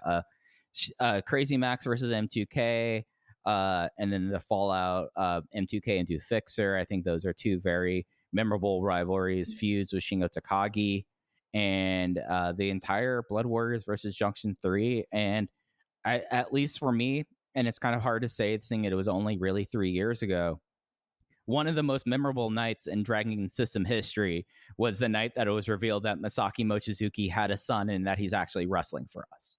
So I think he was involved in an innumerable number of memorable rivalries, feuds, or storylines. Yeah, you could throw in the split from Agan Isu. I think that was more interesting than anything he actually did in that unit. You have him against Blood Generation in all of its various forms, ending with Magnitude Kishiwada in 2005. You'd have to mention that. And then I will go back to the 2013-2014 range where it's spent with the Millennials and then the Dia Hearts Monster Express stuff that carries for an entire year into that Dia Hearts unit disbands match in February of 2016. I think all of that stuff is really, really strong. And if you went back and watched any Korakuen from 2014 and saw Dia Hearts on one side and Monster Express on the other, I think just because of time, it's been all lost due to time, but I think a lot of people would be blown away by just how good the work in that specific feud was. It was really heated, really hot, really good work from all involved. And then you'd have to go to the M3K stuff from there, which is really memorable and to me a really high point in a promotion that went through dramatic ebbs and flows in 2022 and 2023, but I think they were largely anchored by the presence of M3K when everybody was healthy. Yeah, I would completely agree with you on that. This is kind of a harder one just because of how it's phrased. Was the effective working on the microphone, working storylines and angles? It is known that Masaaki Mochizuki, for those who aren't fluent in Japanese, this is like one of those things that's reported. Masaaki Mochizuki is considered one of the better microphone workers in the history of the Dragon system. Like it's him, Shima, and then probably further down that list is Yoshino and Doi. Yeah. But he's considered the best microphone worker in a promotion that's really heavily reliant on it. I mean, we've been very fortunate that we had someone like Jay Church who devoted great long periods of his life to the promotion and covering it the way he did for us to kind of get it. But he was incredible effective working on the mic, storylines, and angles. I think that's a resounding yes. Again, it goes back to the M2K stuff. I mean, that unit didn't have to work as well as it did, but it worked as well as it did because of Masaaki Mochizuki. Right. 15, yes, he did. He did play his roles very effectively during his career. The counting stats, what titles and tournaments did he win? What were the importance of the reigns? Well, we talked around all of his Dreamgate title runs, but I'm going to list off all of his accolades right now, just so we have that, if that's okay for you guys. Please, go ahead. I want to circle back to the Dreamgate stuff, but go ahead. Yeah, so he is, as we've mentioned, he's a 3-time Open the Dreamgate champion. He has held the Open the Twingate title 3 times. That is the Dragongate tag team titles. He's held the Open the Triangle Gate Trios title 7 times. He twice held the Aware Gate, which was the comedy, the comedy title. He is the winner of Dragongate's singles tournament in 2001 when it was called El Numero Uno. He became the first ever to win 2 of these tournaments when El Numero Uno becomes King of Gate with the promotion change, and he wins in 2006. Back in WAR, he held the IJ Heavyweight Championship twice. He held the IJ Tag Team Championship twice, once with Don Fuji, one with our old friend Battle Ranger back in the old days. And then the War 6-Man Tag Team Championship. And Noah, he is the GHC National Champion, and he held the Tag Team Championships with Naomichi Marufuji. He is a 0-1 IJ champion. He held the Osaka Pro Tag Team Championship with Don Fuji and won the Osaka Tag Festival with Don Fuji in 2010. He is the Tokyo Gurentai World Heavyweight Champion, still technically, I think, to this day, as well as their Tag Team Champion, and he is the current reigning defending Spirit of Ganbare Pro Wrestling Championship, along with a British Commonwealth Junior Heavyweight Championship, which for Toryumon, it's worth noting that was the main singles title for a good portion of time. I think the only other thing that I have to add here is that a few months ago, you and I ranked the Open the Dreamgate reigns in history, which you can find on the Open the Voice Gate feed. Really fun episode. People really liked it. I really enjoyed doing that. I'm glad we did that. The the 3 reigns that he has, we have his 2011 reign as an S tier Dreamgate reign and the best of all time. And then 2005 and 2017 and 2018 combined, we have those as A tier reigns and not far behind the greatest reigns in history. So when he's been on top of the card, he's not only done the best work of his career, but some of the best work the promotion has ever seen. Yeah, and it further underlines the point of when given the ball, does it matter with him? Yes, it incredibly does. And then we get to influence case, and I think we've kind of talked about it a little bit, but you have to look at Mochizuki Dojo and I guess literally Mochizuki Jr. as cases of his influence, other than some wrestlers have adapted his moves over time. I know that Mayu Yamashita uses the Shin Saikyo high kick because of Mochizuki match, as does Daichi Hashimoto. Yeah, look, as I said earlier, I think wrestling would be better if he influenced more people, but we don't really have that. I guess I don't even know if this falls under influence.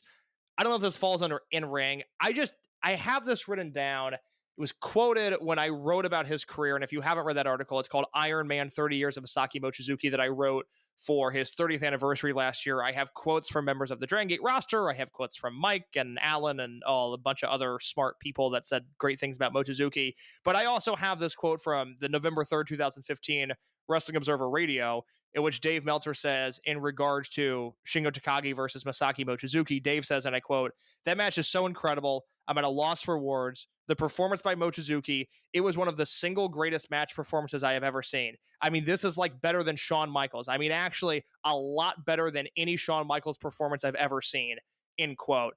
And again, I put that under influence. I don't know if it belongs there. I don't know where it goes. I don't know what it does. I just think we have to note that the majority of people leaving Mochizuki versus Shingo in 2015 said that might have been the single greatest performance I've ever seen. And that quote kind of is the crux of the issue of Mochizuki as a candidate.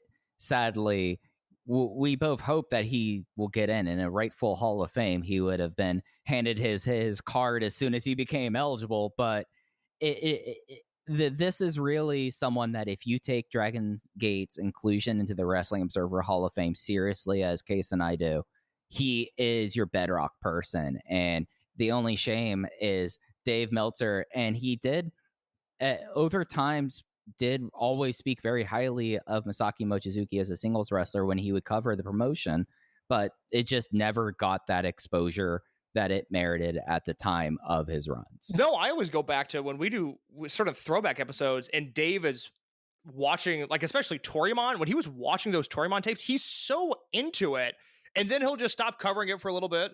And then he'll get really into it. And then he'll stop covering it for a little bit. And over the last few years, I feel comfortable saying I think Dave has leaned on me a lot for keeping him up to date with what's going on in Dragongate. You know, when I send him emails, he's very receptive to them and appreciates them. But he's always enjoyed it. I wish he would have spent a little bit more time with it. You know, one of the other things, and I think this is away from influence and more so just back to longevity for a second. One of the other things I was thinking about with Mochizuki today was, if you're somebody that's followed him, again, even just let's forget the first 6 years of his career. Let's just put him in 2000 and stick to Toryumon.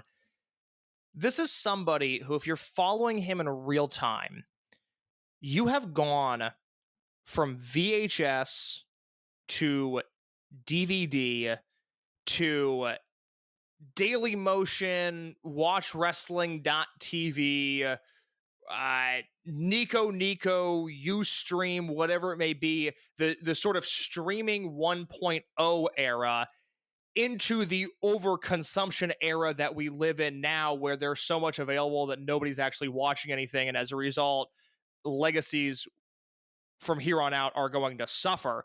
But his career has lasted through 4 different mediums in which the entire time he's been a relevant, impactful wrestler. Again, 20 years of a peak and then another 5 in the sort of content overconsumption era that we live in now, where if Mochizuki versus Yoshioka from 2022, if that match happens in 2012 It's going to be listed on the Ditch website. It's going to have a blurb. It's going to be baked into the sort of syllabus of what we do here as Japanese wrestling fans. And we don't have that anymore. We don't have the syllabus of, hey, here's all the things you need to watch to get up to date with where we are in Japanese wrestling now. And part of that is just because things have become, as the internet has gotten bigger, things have become harder to find and they've become behind paywalls more and more. But also, again, it just goes back to everything's available. So nobody's watching anything. We're all watching different things, whatever that may be. And I just think that's incredible for him to have now lasted through 4 different viewing mediums, essentially. Yeah, I mean, if you really want to kind of like put a bow on like what his longevity is, it is really worth looking at. I know there's like age share spreadsheets that I've seen, at least in the Voices of Wrestling Discord channel for it, that puts in context where he was in where it was 25 years before and where it was then. And I think that at least for him, like that 25 years is such a remarkable thing that, I mean, you put it into context. Hiroshi Tanahashi debuted in 2003, was it? He's a little bit earlier than that, but I think he goes back to 99 actually. But your point stands. Yeah. So Hiroshi Tanahashi, from the time of Masaaki Mochizuki's relevance, you know what I'm trying to say. Relevance. There we go. Thanks, Case. But he had his entire career during it. John Cena, his entire career during it. Like a lot of these people who are now retiring and people are looking around and having the uncomfortable discussions of where do we go from through here. Masaaki Mochizuki is still going. And it will be something where what's going to happen when he drops off the ballot, if he drops off the ballot and he's still going at 60. At that point, you're almost having counting stats to the point where you need to talk to Guinness World Records, because we said earlier, he's at 4,200 professional wrestling matches, at least as of listed on a Cage Match, which I think we could round it up to a nice, healthy 430, given what goes on there, what doesn't sometimes. He's going to break 5,000 wrestling matches. And having someone like at that level, like Atlantis, bless his heart, love Atlantis. One of my favorite luchadors of all time, Case, is actually Atlantis. I think it is just his work, and especially like going heel and all of that and coming back out of it. And he's been able to do all of this throughout a essentially 40-year wrestling career. But at what point did they really like start looking at Atlantis to be that star? And at what point they're like, well, it's a good thing Junior is here so he can do most of the work. That question has never happened with Masaaki Mochizuki. When Ryoto / Mochizuki Jr.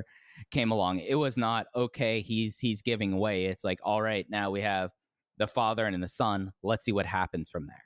And I just think that there's not very many cases of that throughout professional wrestling. And that is the kind of thing that when you like look at that and when you look at the work that he's put out through those 25 years, it has to be celebrated.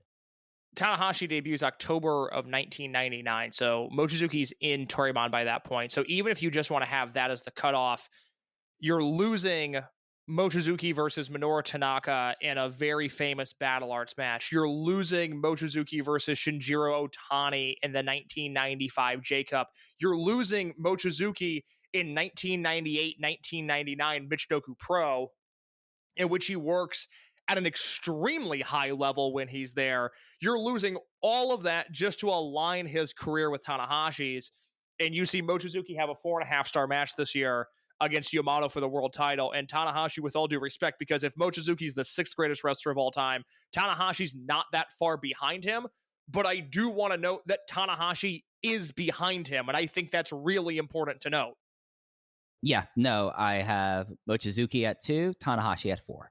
Last time around, I'm curious now just to where I would have had Tanahashi, and I'm now old enough to have been defending Tanahashi in the trenches in real time against people that for whatever reason didn't think he was an all-time great.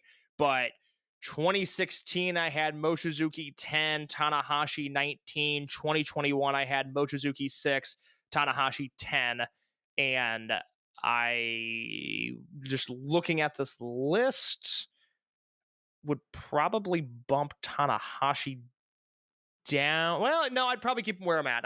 Ric Flair would drop because I've said this on the podcast before, but watching Old Man Perro Aguayo has made me dislike Ric Flair to some degree, because I don't think Ric Flair was ever able to figure out that era of his career in the same way that Aguayo was, and it makes me think less of Ric Flair. And then 2021, when we did this, it was the spring of 2021, and I remember being on audio with you and Alan talking about Bryan Danielson and how I was so defeated that he had spent so long in the WWE and that we weren't going to ever see him wrestle a style that wasn't completely beneath him ever again. And I really had no interest in the work that he was doing. And then 4 months after we finished this project, he wrestled Kenny Omega. It was off to the races. So I maybe just flop Danielson and Flair there and keep Tanahashi around the 10 mark, but still below Mochizuki. Yeah. And for him at this like point, I am like so intrigued that if we're in 2029, what will be Mochizuki's 35th anniversary match? Is it going to be against Shingo Takagi again?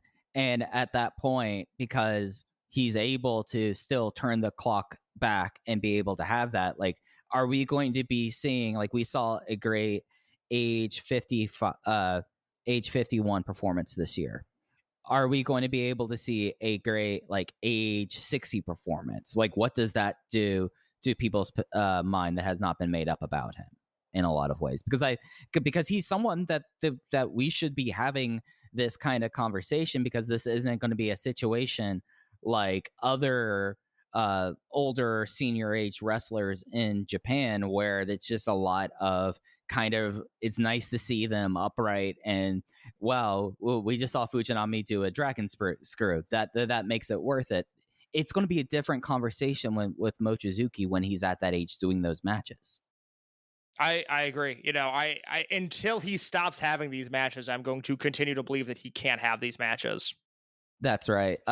Should we talk about the rest of the Japanese category and how we feel about Mochizuki's case matching up against it? It's not a very deep category this year, and Case, you smartly kind of selected the few people that I feel like are worth discussing in terms of Mochizuki. Well, let's run down the entire category. I mentioned this when the ballots got sent out, that I think Japan's going to be very bleak for a very long period of time. I don't know any active wrestlers that I would vote for right now. And outside of, you and I continue to do research on the Great Sasuke, for those days, a Michinoku Pro Retrospective podcast, I've asked for Sasuke to be on the ballot. I've asked for Kenta to be on the ballot. I would vote for Kenta in a heartbeat. I mean, just bar none, he's one of the 15 greatest wrestlers ever. I think it's insane that Kenta's not in the Hall of Fame already. Sasuke, I have to look into way more, but I think I would vote for him. Again, more so for his work as a promoter than as a wrestler. But let's go through Japan, and I will just quickly share my overall thoughts on everybody, and then with the names I have listed on the notes there, we can compare their cases with Mochizuki afterwards. All right. We have Tenkoji, Satoshi Kojima, and Hiroshi Tenzin. I think both of us are similar minds. We would like to see Kojima as a single on this ballot, and Tenzin's not a Hall of Famer.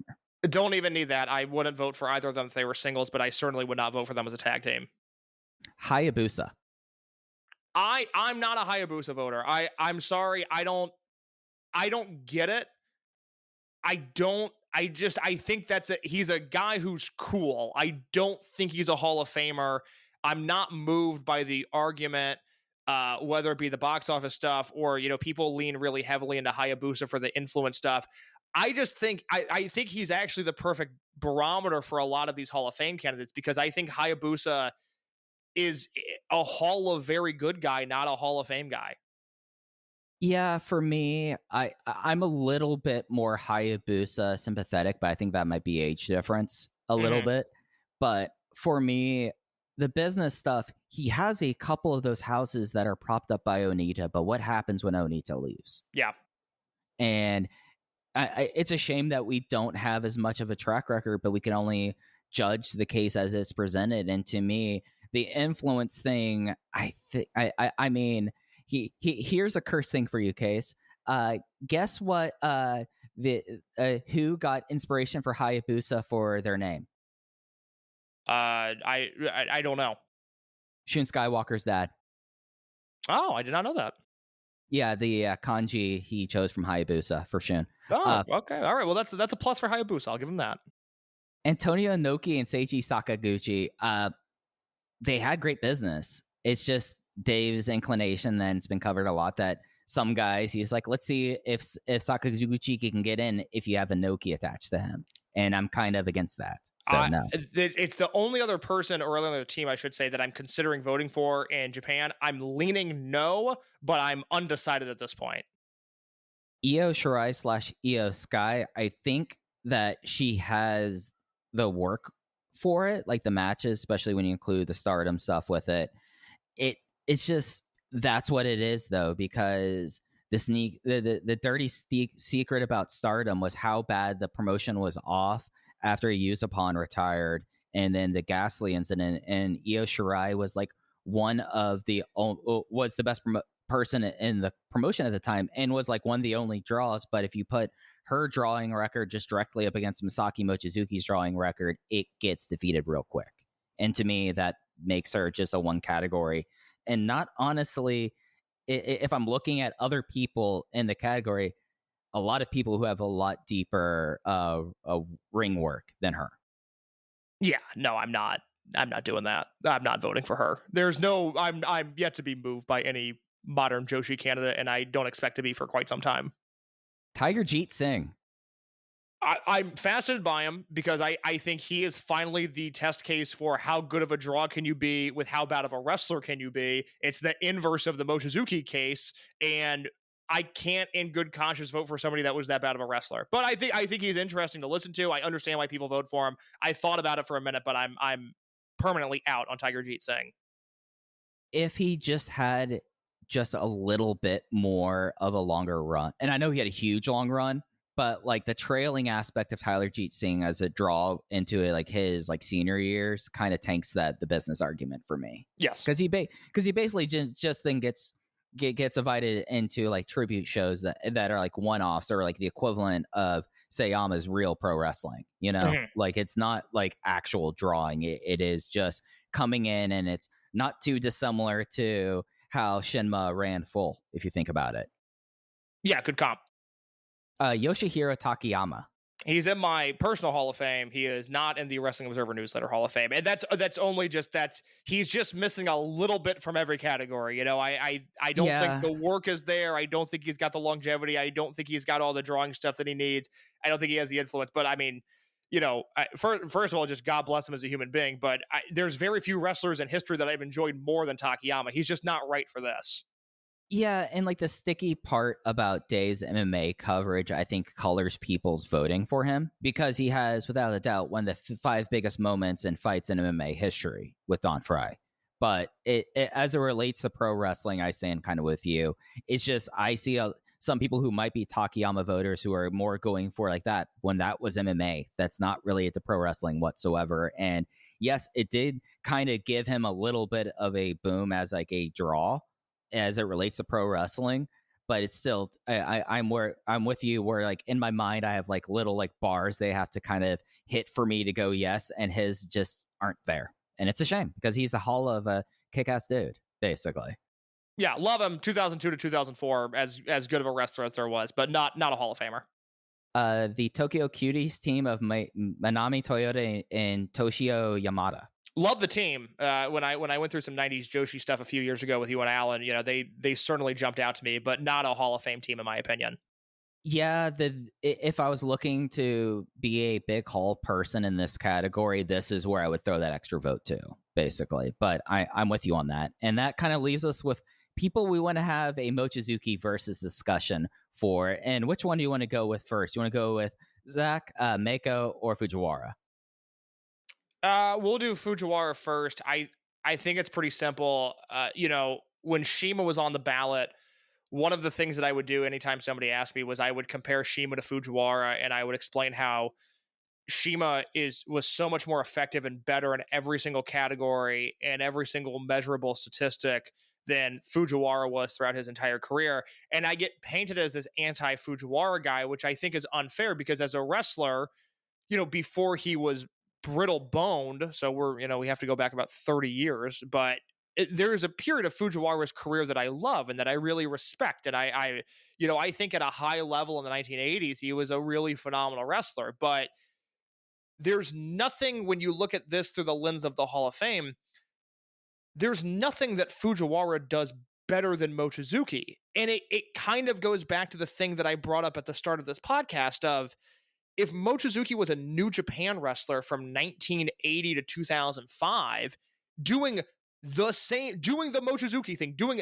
the same thing, but within the context of wrestling on the Lion Mark, first of all, some of the people that slag off on Dragongate and Mochizuki the most, Mochizuki would be their favorite wrestler. And two, I think he would have largely market corrected Fujiwara, because even at Fujiwara's peak, it does not match the peak of Masaaki Mochizuki.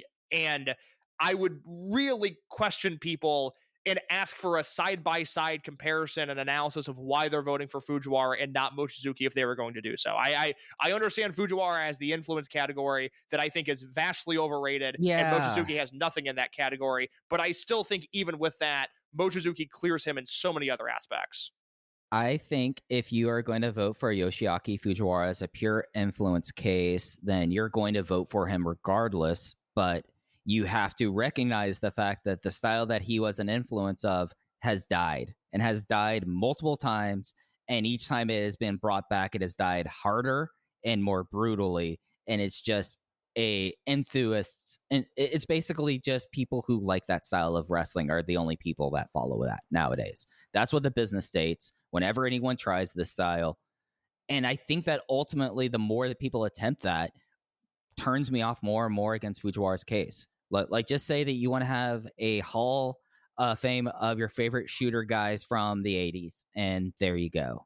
But the one thing that it kind of made me think of, you're talking about the 25 years and Mochizuki in 80 to 2005. How about Mochizuki in 90 to 2015? What if we make the junior stars into a trio and just have the junior division be based around three guys who want to kick each other's heads off? Yeah, and then intercourse that with Liger, Otani, El Samurai, and then Michinoku Pro guys coming in through there. That's the Masaaki Mochizuki alternative reality I want to live. Well, that goes into the idea of, part of the thing that I'm trying to figure out with this Michinoku Pro podcast we're doing is, okay, why can Michinoku Pro be critically revered, but Dragongate can't? What's the difference between their 6-man tags and a Dragongate 6-man tag?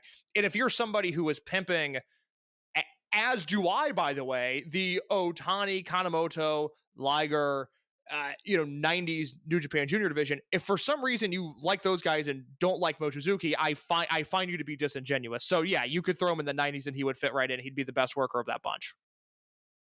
Yeah, and I really think as time goes by, the worse Fujiwara's case is. And I agree. I've spent a decade doing it. I agree. I found he and Shima to be so interesting when you compare the two, because I think Shima smokes him in every category. And now that Shima's in and Fujiwara doesn't really have much traction. I mean, maybe what happened with Shima last year will happen to Fujiwara this year, where the ballot is going to be freed up. People are going to want to vote for people because they have those votes. And maybe Fujiwara gets a bump this year. I can actually see that happening. But every year I just stare at that name, and again, it makes me come across as this like anti-Fujiwara guy, when in reality it's the opposite. I really like his work in the 80s specifically, less and less as you move away from the 80s, but phenomenal wrestler then. But he's not a Hall of Fame. There's nothing about his career that speaks Hall of Fame. I'd like to move on from him. All right, Meiko Satomura, the kind of bridge from the Gaia and All Japan Zenjo days into the modern era of Joshi Pro Wrestling, owner of Sendai Girls Wrestling. Mochizuki versus Meiko Satomura. This is kind of a more what are you looking for in your candidate kind of comparison. If your argument is like, hey, look, everything you guys said about Mochizuki, all the great matches, we went through the Dragongate roster almost one by one and said that person had their best match with Mochizuki, that person had their best match with Mochizuki. if your argument is everything you guys feel about Masaaki Mochizuki, I feel about Miko Satomura as a wrestler, I'm going to throw my hands up. Fine. I can't take that away from you.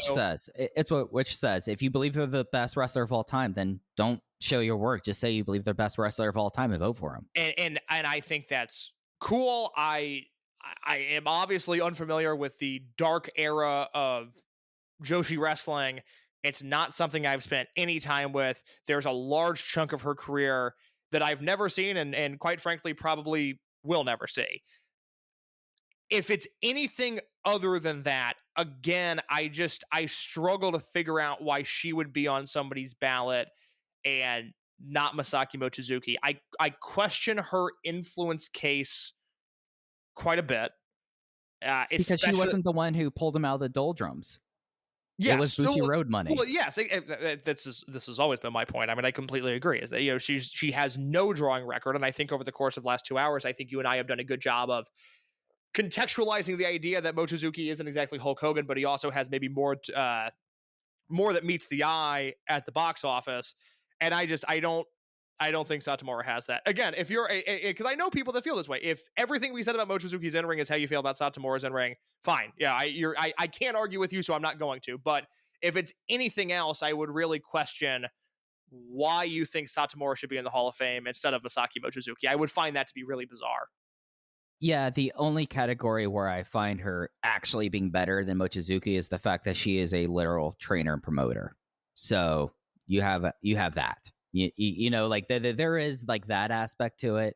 She is someone that, at least for me, I'm still kind of coin flip on. Like, I'm pretty prepared just to send in Mochizuki and that's it. Yeah. But Satomura is the one that the more I try to contextualize her, but the amount of contextualizing I feel like that requires to have the Hall of Fame standard for her is just completely perverting the standard at a certain point. But at the same time, I mean, she does have the record as a promoter, and I think a lot of her boosting also is helped by the fact that she spent all that time and close out in WWE, basically. I think that kind of put people...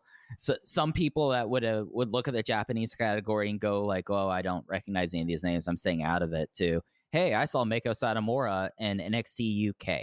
And I could totally see that there are some people that are going to do that decision.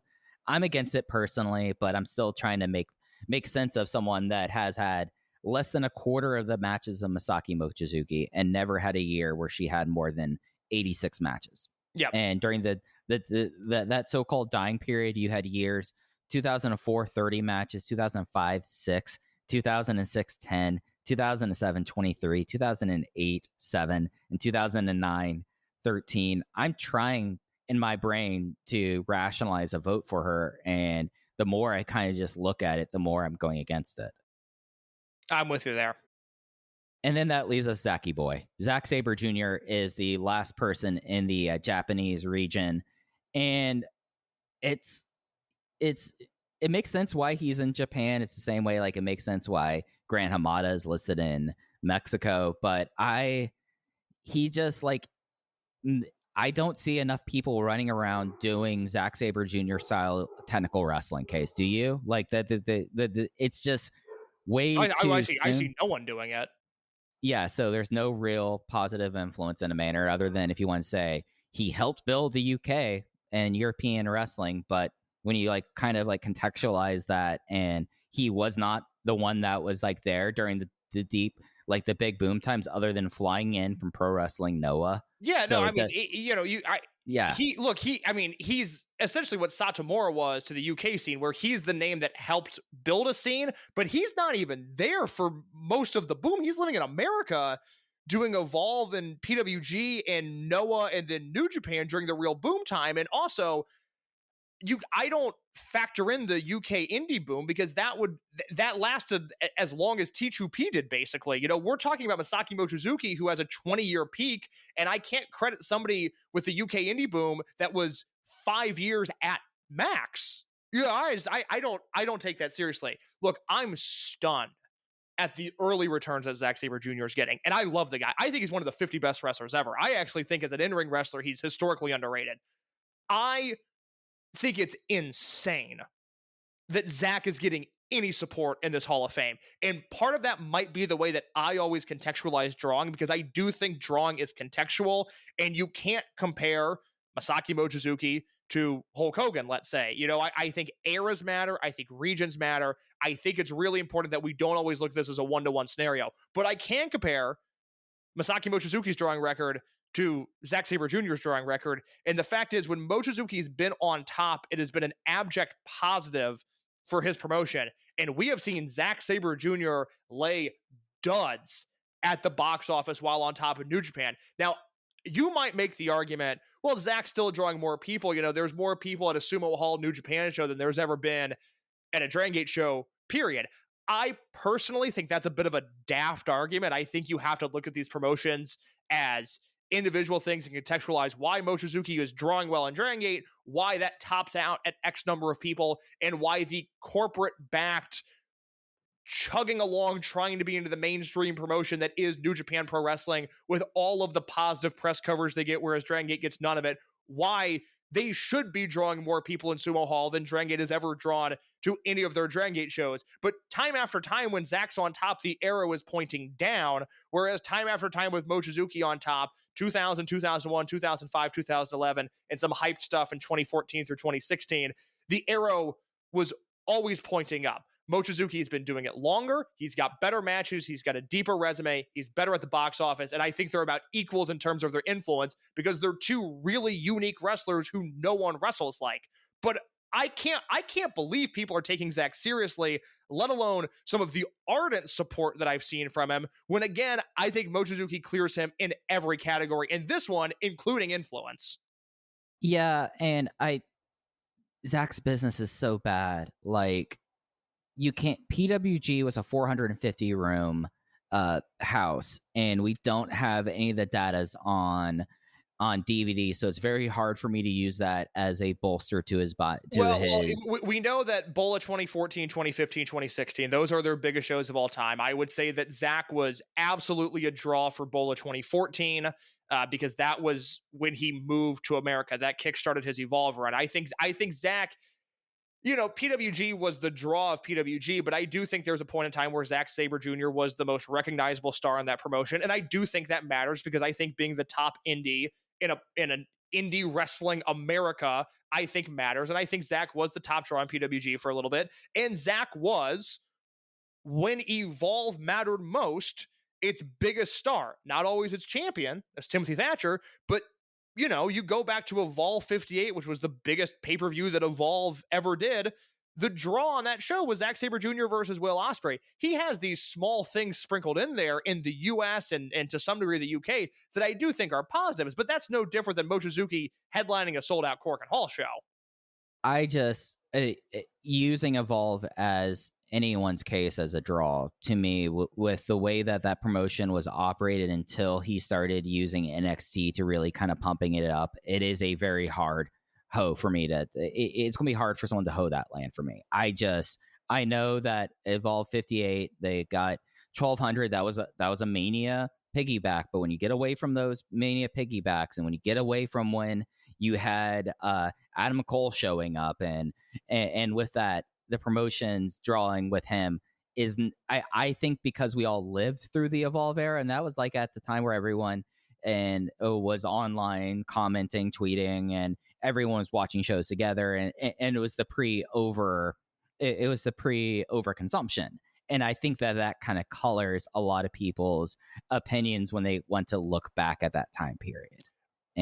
I ask for Gabe on the Hall of Fame ballot every year. I'd vote for Gabe in a heartbeat. Most of that is because of Ring of Honor instead of Evolve. I do look at specifically 2015, 2016 Evolve as a net positive for Gabe, and I guess by happenstance a net positive for Zack Sabre Jr., but I don't take it too seriously and the argument of Zack Sabre Jr.'s Observer Hall of Fame candidacy. That's fair. So that is the Japanese category. I think we both have come to the conclusion that we're just voting for Masaaki Mochizuki in there. Before we get out of here, bud, where are you at for the rest of your ballot? Good question. My final thought on Mochizuki. I just want to throw this out there that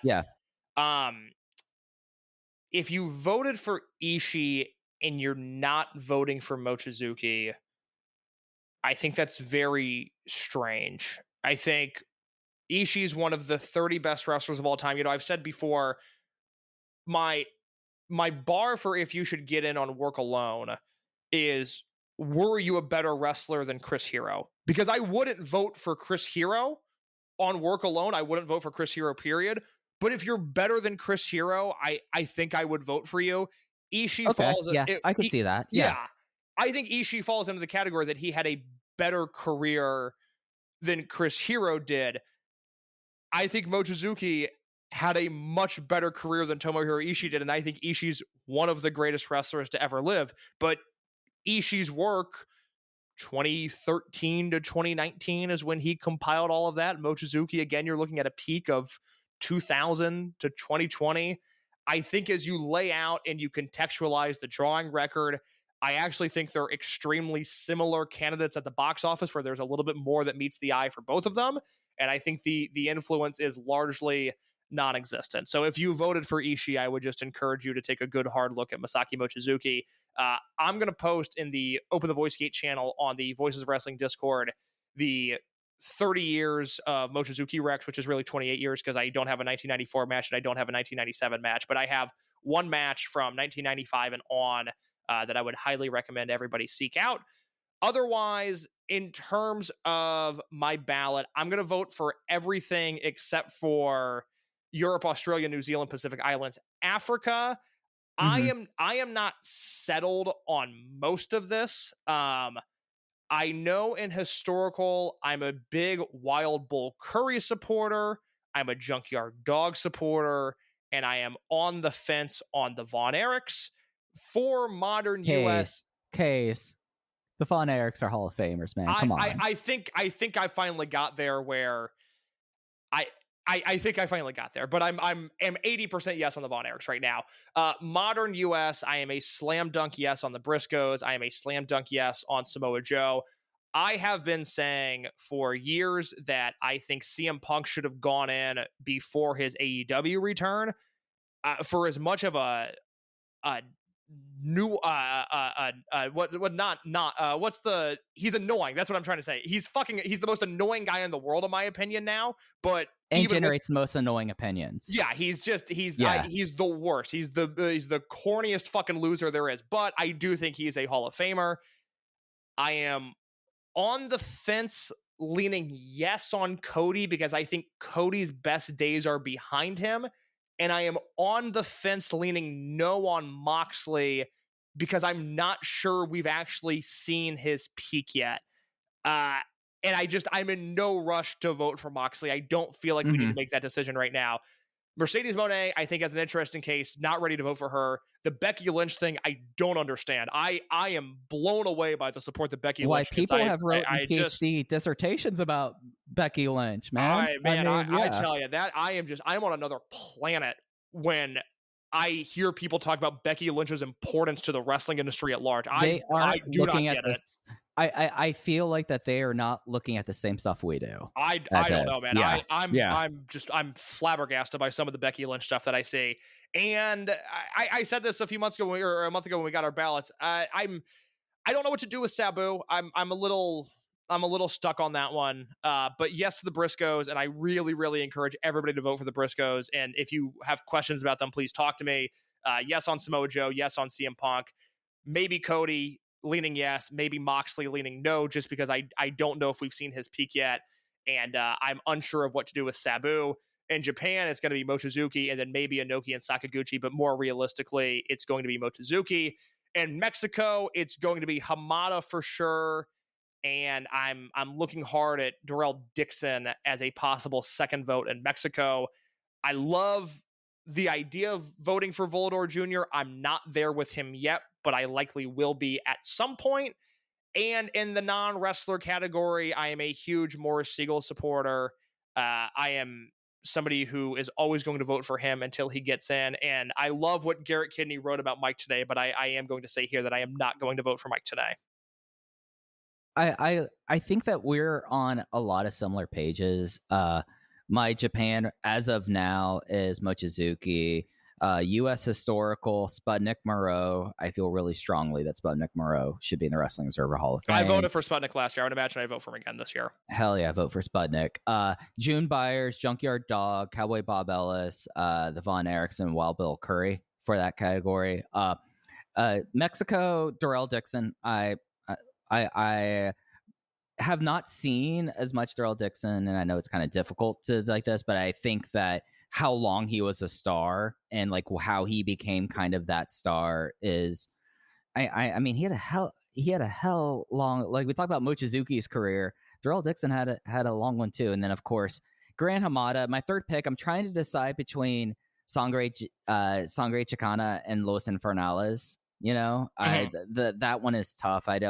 I can't see myself at this point being a Voldor voter. I am very Masquerita Sagrada sympathetic, and if he says that, then yeah, in future years if Hamada gets in.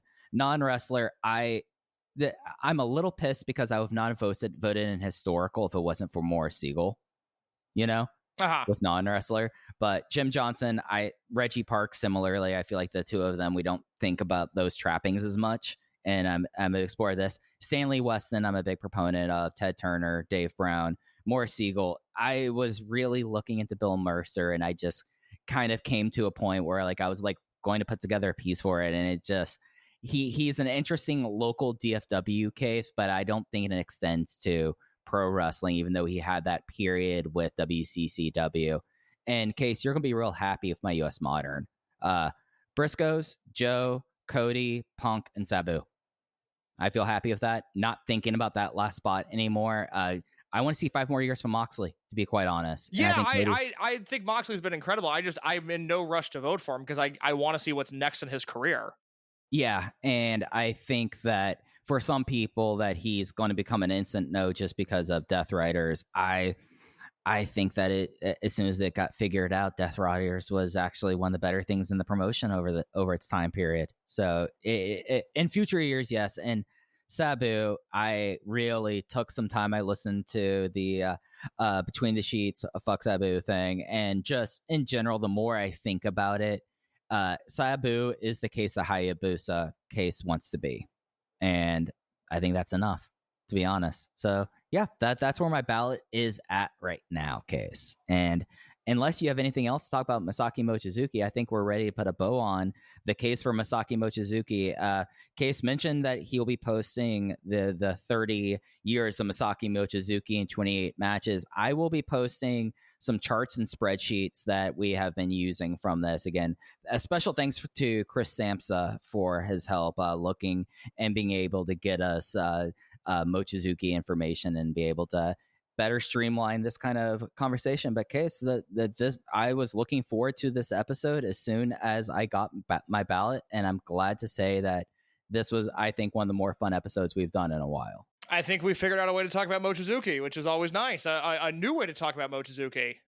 Yes, but don't expect it to be a 2026 case from Masaaki Mochizuki, 2027 case. Maybe we'll do the addendum in 2030 if he has that 60th anniversary match. Maybe we'll do an extra 10 minutes add on to it at that point. It rocks not having to do Shima podcast this year. So I would prefer Mochizuki either fall off or get in. So I don't have to do a bunch of guest spots repeating this for the next 7 years. Just get ready, because next year around this time, I'm going to get you to do, I will present to you the case for Dragongate. And even if he's not on the ballot, I'm on board. It's your thing, but I'm on board. I got you. I just think it'll be a fun episode to talk about, even as just an exercise. I do want to note before we go, if you made it this far and you like this podcast and you're somebody that wants more Hall of Fame coverage, we did an episode with a Cubs fan around this time last year, this same format, but on the career of Gran Hamada. So I would recommend checking that out if that sounds like something you would like. Yeah, I will try to get that at least recirculating on our socials this week. There you go. I think that's going to do it for us this week, and we will be back with you next week for back to Dragongate in 2025 proper. Saipatra is a thing, and we have a whole lot to talk about as we're leading into that Osaka doubleheader case, and I'll be excited to get back in time and talk to you all about that. But unless you have anything else, Bud, I think that's it. I do not.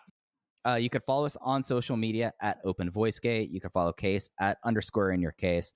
I'm at Fujihei at both of those on Twitter. We talked about the Voice of Wrestling Discord. It is the best place to talk about Dragongate. We have a fantastic Dragongate channel with a lot of people posting live during shows. When things go up on YouTube, Dragongate's YouTube put up already Benkei versus Madoka Kakuta in full case. Fantastic. So go in the channel. There's feeds to all of that on the Voices of Wrestling Discord, but as well as the Open the Voice Gate channel. That's where we're going to be posting all of our work for the Masaaki Mochizuki episode that y'all have just listened to. But whenever we have those days, our historical Michinoku Pro podcast, we do postings there as well as our spreadsheet that has 77, I believe, at this point. Historical episodes that are evergreen for y'all to go check out. But that's going to do it for this time. We'll be back with you next week. Take care. My name is Tyler Fornes, and I am one of the co-hosts of the Good, the Bad, and the Hungy AEW podcast here on the Voice of Wrestling Podcasting Network. We take a broad scope approach to the world of All Elite Wrestling and the entire universe of Tony Khan. We talk about the big matches, the big stars, the promos, the storylines. And we also look at it from a big picture perspective. How are things going to change over the course of the next 10 years with AEW still in the picture? How are companies like WWE going to adapt and adjust to AEW? Are they going to be a similar way like they did with WCW in the late 1990s? Will there be a counterpunch?